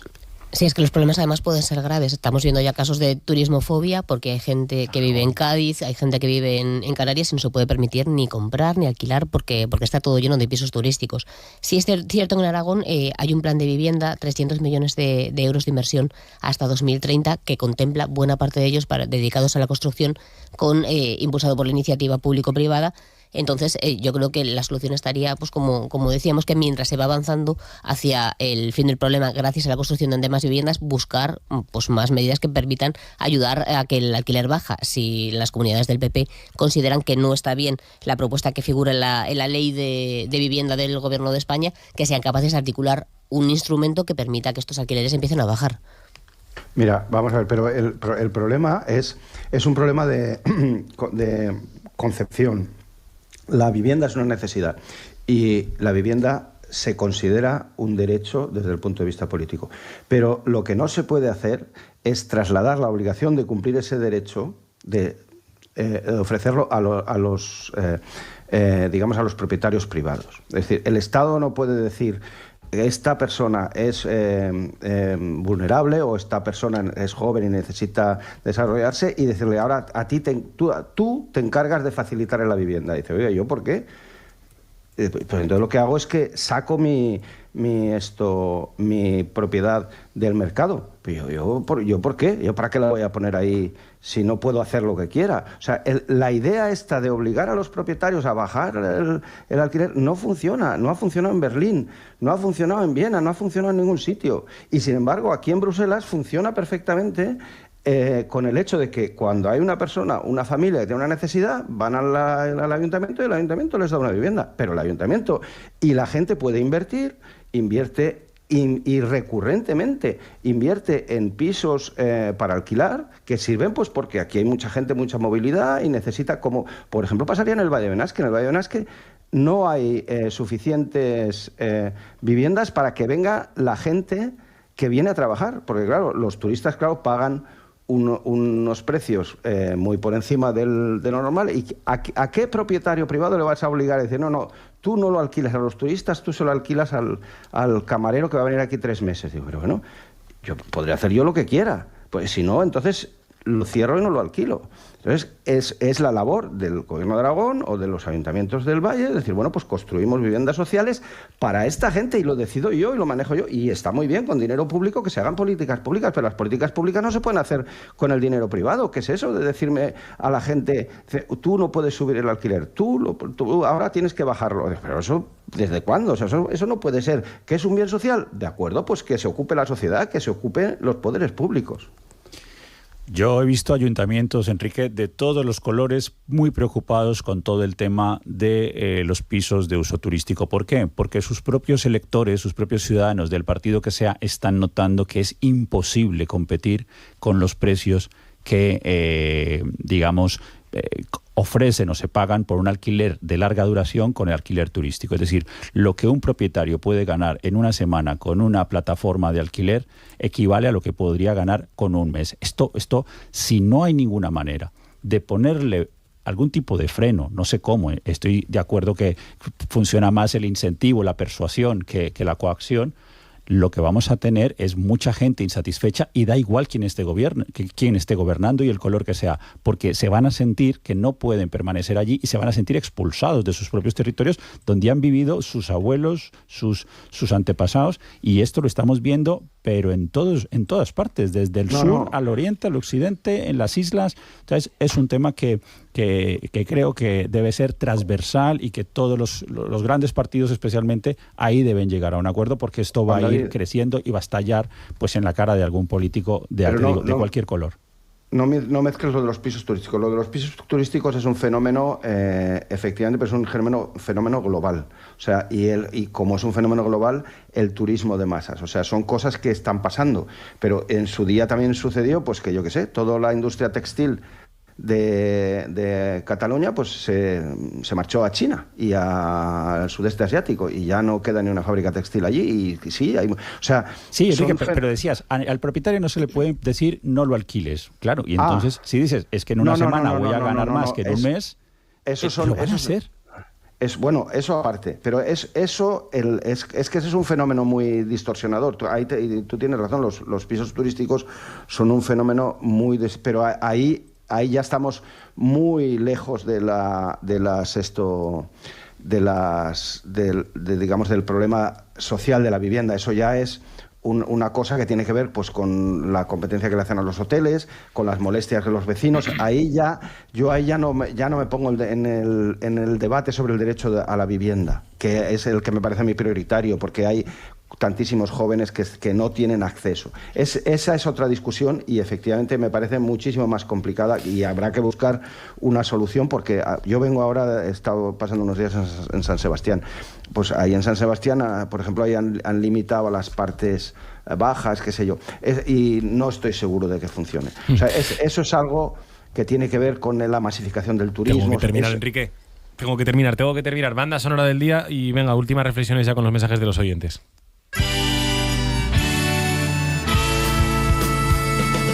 Marta me llamó a las 6 hora española, solo para hablar, solo se sentía sola porque Seba se marchó de vuelta a Buenos Aires, el dinero se acabó, ya no hay sitio para nadie. Por el momento estamos los que estamos, somos los que somos, pero como se suele decir, y como decía la canción de Amaral, ¿verdad? Son mis amigos. Pues bueno, como son mis amigos, vamos a intentar que estemos todos los que tenemos que estar, y alguno de los que se fueron, pues yo creo que volverá y será una buena noticia.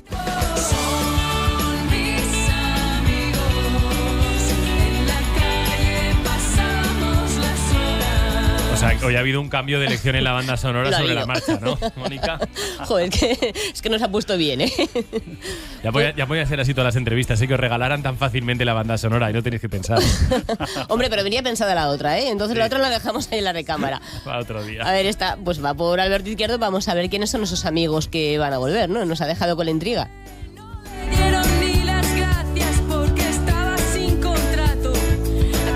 ¿Qué nos cuentan los oyentes en el 608-578-412? Esperanza. Hoy mensajes en clave sanitaria. Marimar nos dice: un buen médico es empático con el paciente y sobre todo ama y ejerce con rigurosidad su profesión. Aparte de eso, más allá de esta reflexión que era por la que preguntábamos, considera Marimar: creo que se les da demasiadas concesiones, se reducen sus horas de trabajo, se les paga exclusividad, se aumentan sus sueldos y pluses, se les paga mientras hacen el MIR, se les busca piso, espero que no se les pague también. Dice: ¿qué será lo siguiente? Se pregunta. Ahora también se propone pagar los estudios si trabajan 5 años en el medio rural. Yo lo que haría es dar la titulación una vez trabajados esos años en el territorio. Eso es lo que nos cuenta Marimar. Asten, por su parte, sobre la vacunación, dice que entre médicos y enfermeras debería ser obligatorio porque pueden transmitir ellos las enfermedades. Bueno, pues ahí quedan las reflexiones de los oyentes. Que vaya bien el día. Buen jueves. Enrique, Mónica, Juan David, gracias. Feliz día para todos. Adiós, gracias. Tuvo un hijo y de Guille y los demás ya no sé nada. Son mis amigos, en la calle pasamos las horas. Son mis amigos, por encima de todas las cosas. Son mis amigos, en la calle pasamos las horas. Son mis amigos, por encima de todas las cosas. Son mis amigos. Buenos días, Aragón, con Javier de Sola. Oye, ¿a dónde van el papel y el cartón? ¡Al azul! ¿Por qué gritas? Porque te lo digo alto y reciclaro. Envases de cartón, papel, periódicos y revistas al contenedor azul. Reciclaro. ¡Reciclaro! Ecovidrio, Ecoembes y Gobierno de Aragón. Del 5 al 13 de octubre, Fiestas del Pilar 2024. Celebramos la declaración como bien de interés cultural de nuestra comparsa de gigantes y cabezudos, uno de los iconos de Zaragoza. Este año, ponte el cachirulo y vive unas fiestas gigantes. Ayuntamiento de Zaragoza. ¿Aún no conoces el nuevo Ford Puma? El sub de mejor diseño ahora con el mayor equipamiento desde 151 euros al mes. O si lo prefieres, aprovecha 20 unidades del modelo anterior con un descuento de hasta 9.000 euros. Solo hasta fin de mes o fin de existencias. Red de concesionarios Ford en Aragón, en Teruel, Teruel Car, en Huesca, Abadía Car y en Zaragoza Autoguiar y Zaragoza Car. De la dureza de nuestra tierra, del ímpetu de nuestro cierzo y de las frías aguas del Pirineo, nace el arroz de Aragón. El que eliges de propio porque sabes que es tan de aquí como tú. Y el arroz que nos une, Arroz Brazal, el arroz de Aragón. El viernes, a partir de las 8:15, desde el Alcoraz, Sociedad Deportiva Huesca, Cádiz. El sábado, a partir de las 6 de la tarde, desde la Romareda, Real Zaragoza, Racing de Santander. ¡Moya que golpea al travesaño! Gran Canaria, Casa de Mon Zaragoza. ¡Oh, qué El domingo, a partir de las 12 del mediodía, Real Madrid, Casa de Mon Zaragoza. ¡Triple y técnica magnífica! Con Jorge Hernández y todo el equipo de deportes de Aragón en juego. Escúchanos en la FM, en aragonradio.es o en nuestra aplicación móvil. Aragón Radio con el deporte aragonés.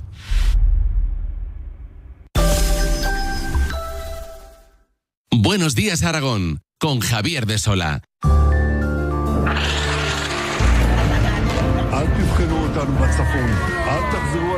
We will make America great again. God bless you and good night. Is always worth fighting for. And that's the fight we are in right now. Ukraine wants America's peace. future. Europe wants peace. Who is the only one who wants war? Мирным, свободным. Putin will fail, and Ukraine and Europe will prevail. La Sayona se espichó y el viejito se encontró. Sayona espichada. ¡Viva la libertad, carajo! ¡Viva la libertad, carajo! Arranca la Navidad el 1 de octubre. Llegó la Navidad con paz, felicidad y seguridad. Mikel Alcázar, México. ¿Qué tal, Mikel? Muy buenos días. ¿Qué tal, Javier? Muy buenos días Aragón. ¿Ya tienes el Belén puesto, Mikel? ¿Cómo estáis celebrando la Navidad? Ya escuché Saldaña el otro día.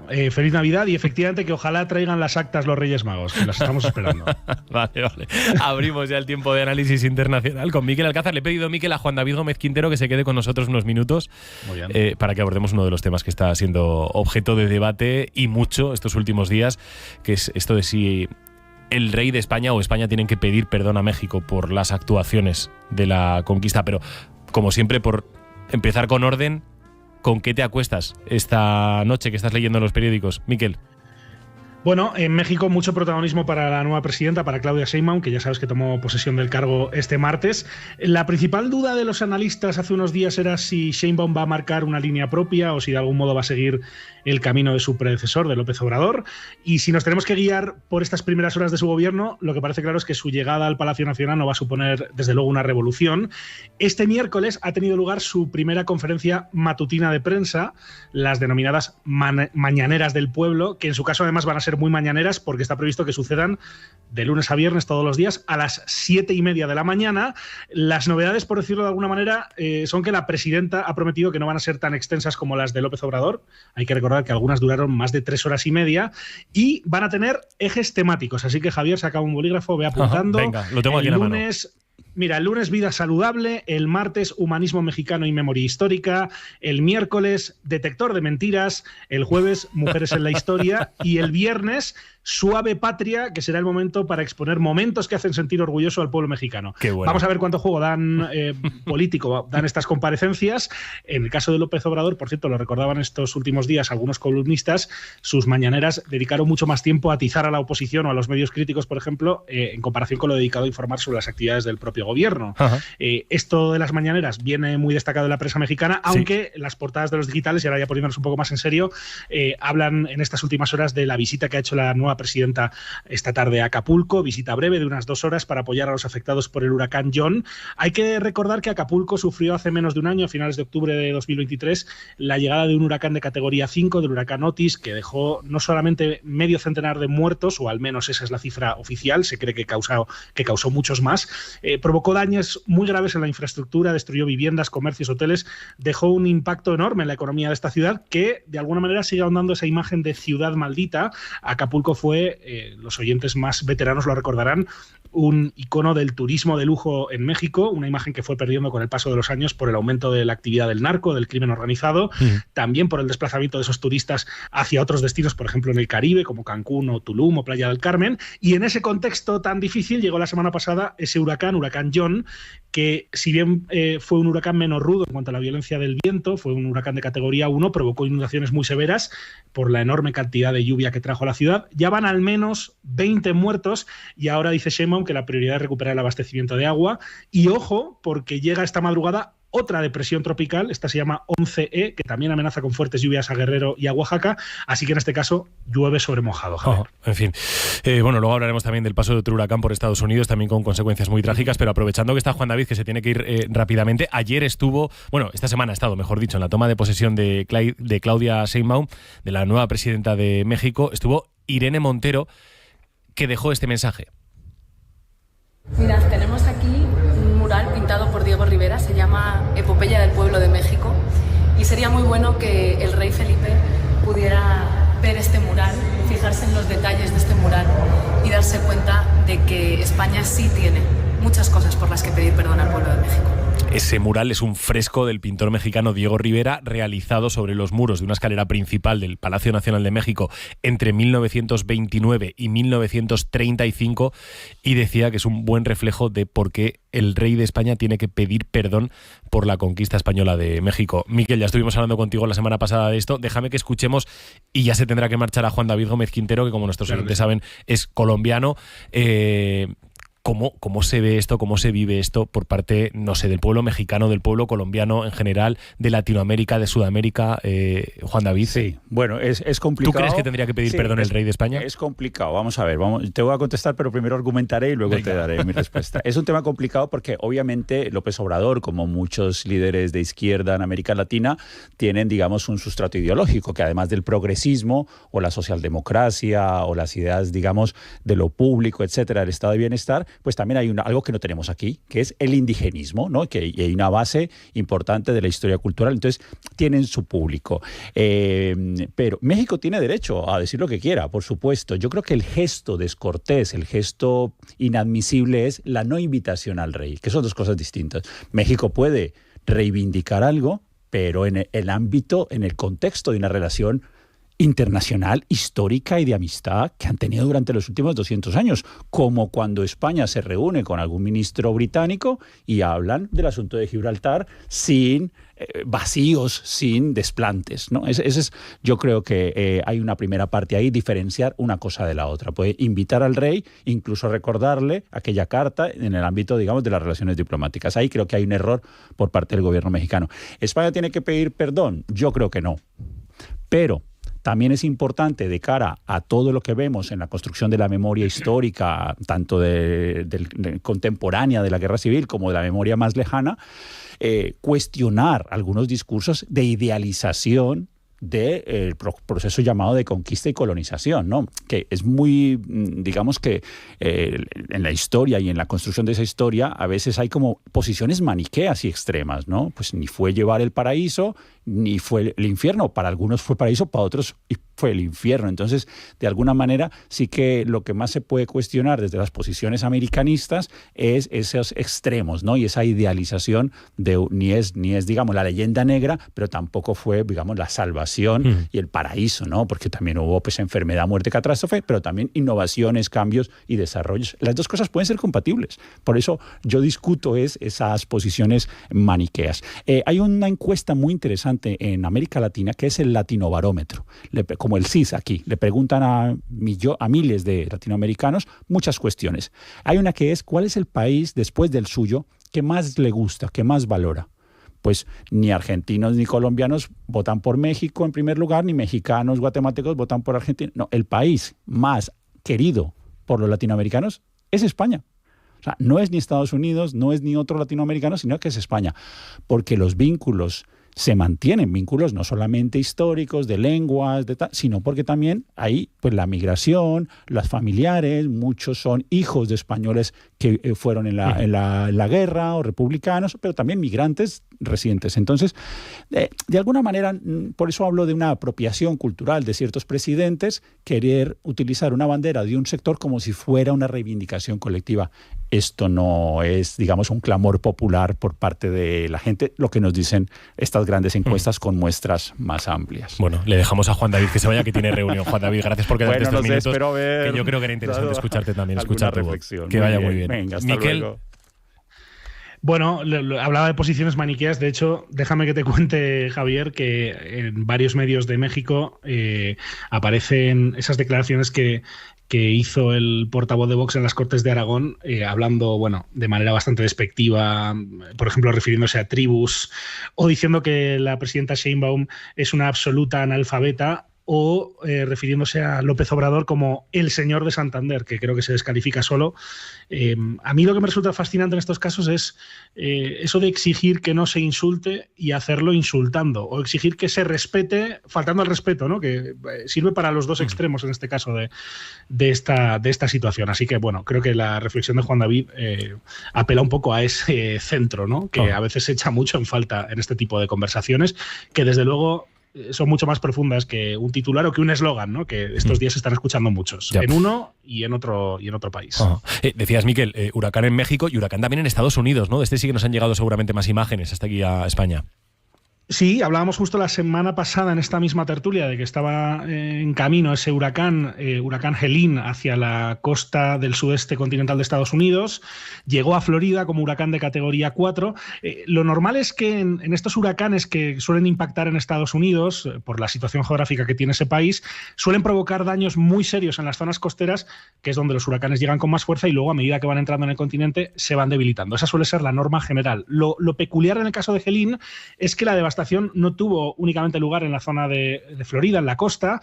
El problema es que dejó un camino de destrucción de más de 800 kilómetros en el interior y afectó muy seriamente a la zona sur de los Apalaches, donde están ahí varios estados que colindan, Georgia, Carolina del Sur, Carolina del Norte, Tennessee, dejando precipitaciones récord. El Servicio Meteorológico de Estados Unidos ya había hecho su trabajo, había avisado a la población, particularmente en esa zona de los Apalaches, de que podía ocurrir un fenómeno extraordinario, extremadamente inusual, un fenómeno extraordinario con grandes precipitaciones e inundaciones catastróficas, y eso lamentablemente se cumplió. Vimos desbordamientos que se llevaron por delante infraestructuras críticas, dejando pueblos y ciudades también, como es el caso de Asheville, en Carolina del Norte, totalmente incomunicadas. La última cifra que tenemos, Javier, ahora mismo es de al menos 190 muertos. Qué barbaridad. Es una cifra impresionante, pero es que hay centenares de desaparecidos, por eso hay mucha gente acordándose estos días de lo que fue el huracán Katrina en 2005, una verdadera tragedia, en este caso parece también con un coste enorme en vidas y sin duda en daños materiales. Esa es la actualidad ahora mismo, evidentemente, en Estados Unidos, en lo que tiene que ver con la actualidad nacional. Bueno, eso, y que esta semana ha sido otra vez semana de debate, no entre Donald Trump y Kamala Harris, sino, digamos, entre sus segundos espadas, ¿no? ¿Cómo fue el debate? He leído que fue totalmente diferente en cuanto a tono, a formas, incluso en cuanto a resultado. No sé si es así, Miquel. No sé el resultado, porque mi sensación es que no va a cambiar mucho el resultado en las urnas.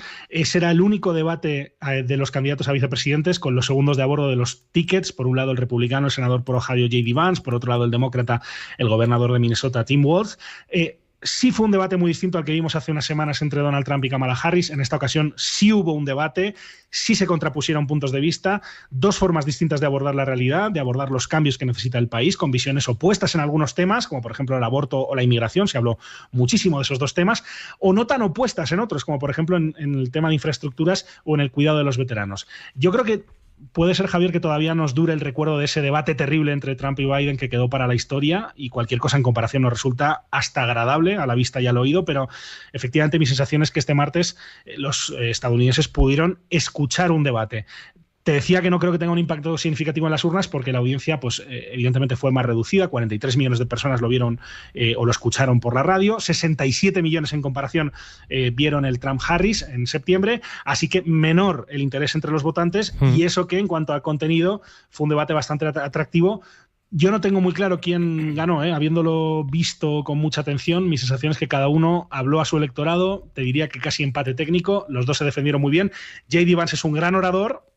Y Tim Walz tiene una gran experiencia y un récord, como dicen en Estados Unidos, que defender. Así que yo creo que fue muy interesante. Es el debate que estábamos acostumbrados siempre a ver en Estados Unidos y que desafortunadamente en los últimos ciclos electorales pues ha brillado por su ausencia. Bueno, en ese debate se comentaba, digamos, blandear una espada a los republicanos, y es que con Donald Trump no tendríamos Oriente Medio como lo tenemos en estos momentos, que la situación sería muy diferente y que habría más paz en el mundo. ¿Cuál sería el plan de Trump para Oriente Medio si es que gana las elecciones, Miquel? Bueno, lo llevan diciendo estos días desde que se empezó a poner la situación más complicada en Oriente Próximo.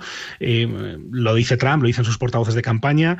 Defienden que durante su administración, durante la administración del republicano, lo de Irán estuvo bajo control. Defienden que con Trump en la Casa Blanca nada de esto hubiera ocurrido, con ese argumento de que Biden es un líder muy débil y que por eso tenemos esta situación en esa zona del mundo y también en Ucrania. Le han recordado a Trump estos días que en enero de 2020 Irán efectivamente también atacó con drones una base estadounidense en Irak como represalia por el asesinato del general iraní Soleimani. Inicialmente es cierto que en aquel ataque no se habían reportado víctimas mortales, pero después se confirmó que más de 100 soldados estadounidenses habían sufrido lesiones cerebrales debido a las explosiones.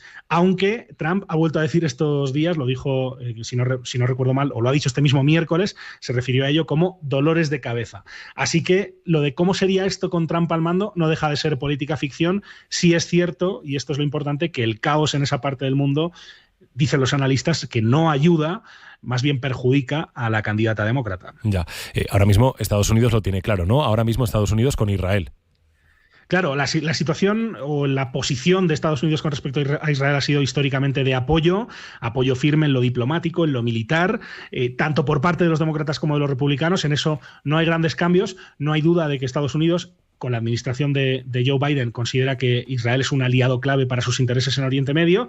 Pero si bien es cierto que es innegable la importancia que la comunidad judía tiene en el día a día de la política y la economía de Estados Unidos, tampoco hay que descartar o tampoco hay que minusvalorar la importancia que tiene la comunidad islámica, en este caso para los demócratas, que me da la impresión de que tienen en este tema que nadar y guardar la ropa, apoyar a Israel, recordándole también al gobierno israelí que debe respetar la legalidad internacional, porque hay estados, particularmente en Michigan, por ejemplo, en ciudades como Detroit, donde hay una comunidad muy grande árabe-estadounidense y que es un factor a tener en cuenta porque necesita ese voto el Partido Demócrata para asegurarse ese estado, que es uno de los estados clave de estas elecciones de este año. Así que tienen que, en fin, navegar esas aguas no sencillas, aguas turbulentas, y de alguna manera enviar un mensaje ambivalente, ¿no? Lo cual, pues bueno, en este caso es munición para el Partido Republicano.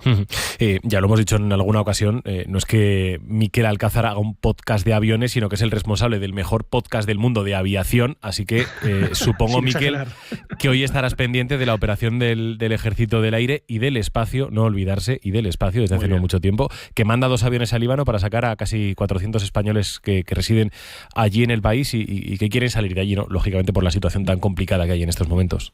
Bueno, lo has dicho muy bien, y además en Aragón, que hay presencia y tenemos una base aérea como la de Zaragoza, es importante decir bien el nombre, Ejército del Aire y del Espacio, ¿no? Por ejemplo, que recuerdo hace unos días el ministro Álvarez hablando de las Fuerzas Aéreas Españolas, ¿no? Que eso es un rebranding, como dirían los del marketing, en toda regla. Por lo que he leído, se va a enviar una 330, una Airbus A330 y una Airbus A400M. Por un lado, el A330, que es uno de los últimos aviones que ha incorporado el Ejército del Aire y del Espacio, aviones que eran de Iberia, adquirió 3, ya hay uno en servicio, los han reconvertido en eso que se llama MRTT, que son aviones de reabastecimiento, transporte de pasajeros. Ese viaja desde Torrejón, que es donde tiene su base, y también he leído que va una 400M, que es el avión que en Zaragoza se ve mucho cuando se mira al cielo, porque es el avión del ALA-31, desde que se jubiló a los Hércules, un avión que, bueno, en este caso va a hacer algo similar, aunque creo que en condiciones más favorables de lo que tuvo que hacer en Afganistán en verano de 2021. Y es verdad que entonces, por ejemplo, en el podcast, en Aerovía, hablábamos con un capitán del ALA-31 y con una sargento del EADA, que es el escuadrón de apoyo al despliegue aéreo, que nos contaban todas las anécdotas que habían vivido en esas horas críticas en una operación que tuvo lugar en un teatro también muy complicado como el de Afganistán, pero que creo que era incluso más desfavorable del que en teoría van a tener que afrontar en esta misión al Líbano. Esperemos que todo termine bien y que esos aviones puedan regresar sin ningún problema y traer a esos españoles a casa. Seguro que sí. Miquel, te dejamos vasito de leche y a dormir, que son ahora mismo en México las 2 menos 10 de la mañana. Las 2 menos 10 de la mañana. Ya va siendo hora de acostarse, yo creo. Muchísimas gracias, Miquel. Un abrazo, que vaya bien, fuerte. Buen día. Adiós. El contrainformativo. El furgón de cola de la información. Buenas noticias y algo que celebrar. Las noticias que nadie te cuenta. Que me alegren la vida. Con Juan Luis Saldaña. De energía positiva.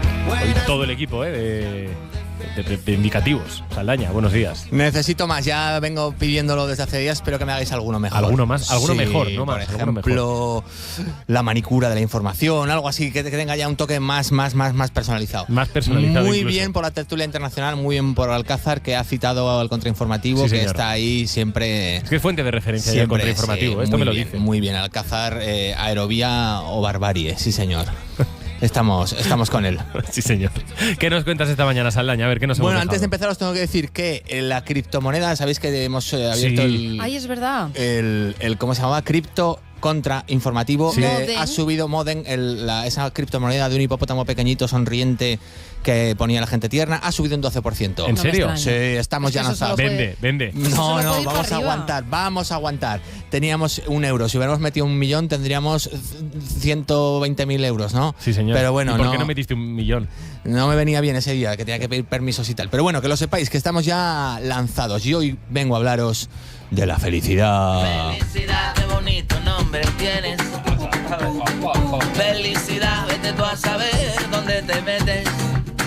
Felicidad, cuando sales sola a bailar y tomas 2 copas de más y se te olvida que me quieres. Y tomas 2 copas de más y se te olvida que me quieres. ¡Ay, qué bien, qué guay! ¿Quieres ser feliz, Esperanza? Comerme el bocadillo después del programa. No, la felicidad cuesta 72.000 euros al año. ¿Qué os parece? A mí no me cuesta tanto la Bueno, en guapa. dólares, aún será un poco menos. Lo ha dicho un estudio de Harvard, que no lo digo yo. Entonces, bueno, lo han hecho un estudio con 700 personas durante más de 80 años. Y dicen que es evidente que el dinero afecta significativamente al bienestar y que el valor de la felicidad se estima en $72.000 anuales. ¿Lo lleváis bien, mal o regular? ¿Cómo de felices sois? A ver, creo que encaja lo de que el dinero no da la felicidad, pero ayuda a conseguirla. Ayuda un poco, ¿no? Ayuda bastante a conseguirla. Entonces, según Harvard, algunos somos medio felices o Pero un aquí- cuarto de felices. Aquí hay un debate grande. A ver, Saldaña. a ver, Que tú has dicho que argumenta. aseguran el bienestar, pero bienestar y felicidad no es sinónimo siempre. Bueno, entonces vamos. Creo que ¿Me se lo escuchan compras? unas interferencias. ¿Me lo compras o no? No, porque hay otro estudio de Harvard, y es verdad, vale. otro estudio de Harvard que se contradice con este. Yo os traigo los dos para que cada uno elija. Siempre hay que contrastar.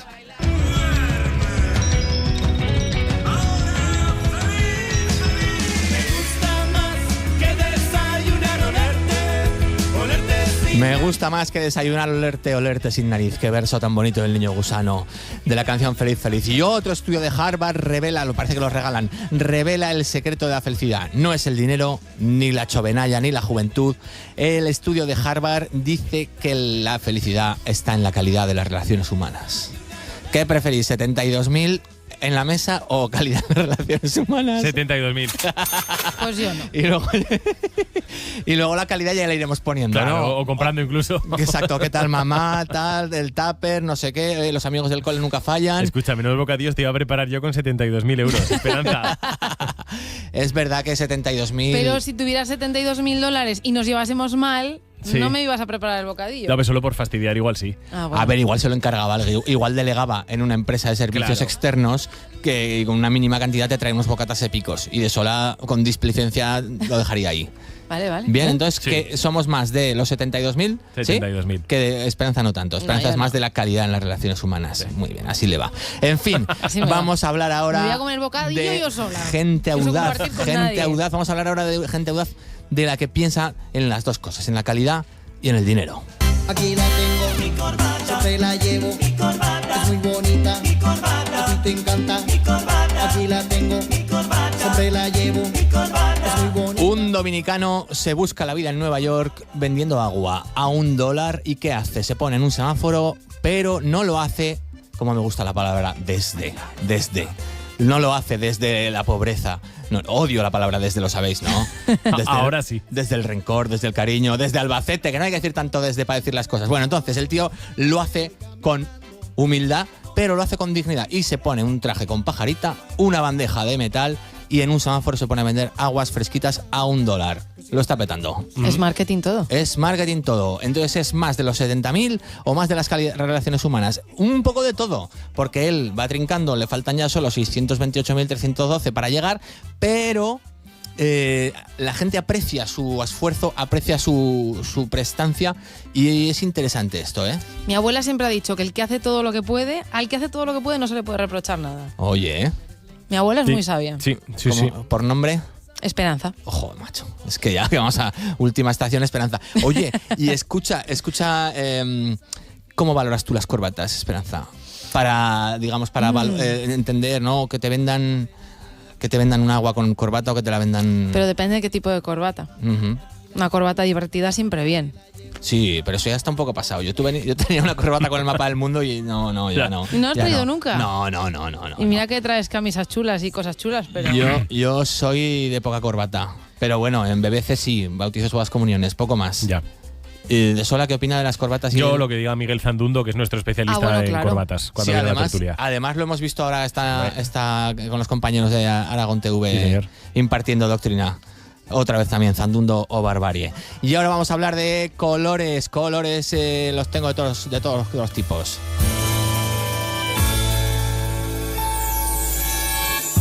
A mí me gusta el azul. A ver, ¿qué color os gusta? De Sola. El rosa. ¿Y a ti, Esperanza? El verde. ¿Y a Vegas? El verde. Bueno, Verde. pues mira, el verde es de la gente del coeficiente intelectual muy elevado. Toma O sea ya. que tenemos aquí dos cracks. Y el oscuro y tal, el que ha dicho Sola, es de la gente... Sea el que sea, El sea el que haya oscuro, dicho. el oscuro es de la gente baja. ¿Ah, sí? Sí. Pero es que yo no he dicho ningún color oscuro. No, me pero refería bueno, al rosa te has claro. quedado ahí, te has me quedado- refería a te un has rosa quedado- muy claro. Te has quedado en el notable, pero Vegas tiene altas capacidades y Esperanza ya lo sabíamos. O sea que mira. Fuente, la de la Plaza España, ¿no? No. Un estudio, espera que te lo digo, De Harvard El también. Informador. Sí, Venga. ya tienes una pinta. ¿Qué nos contéis esta mañana en la Cadiera? Que nos quedan 30 segundos. Cosas breves que tienen que ver con las fiestas del Pilar. Manuel Domínguez e Ignacio Pardinilla de la Ronda están esta mañana aquí en la Cadiera. Vamos a contar con la visita de la consejera Sara Fernández y los pregoneros, Juanjo y Nayara, a partir de las 12 aquí en la Cadiera. Venga, pues luego escuchamos la Cadiera y luego les escuchamos a ellos y a vosotros. Buena mañana, Óscar. Estupendo. Saldaña. Adiós. Adiós, Esperanza. Adiós. Adiós, oyentes. Buenos días, Aragón, con Javier de Sola.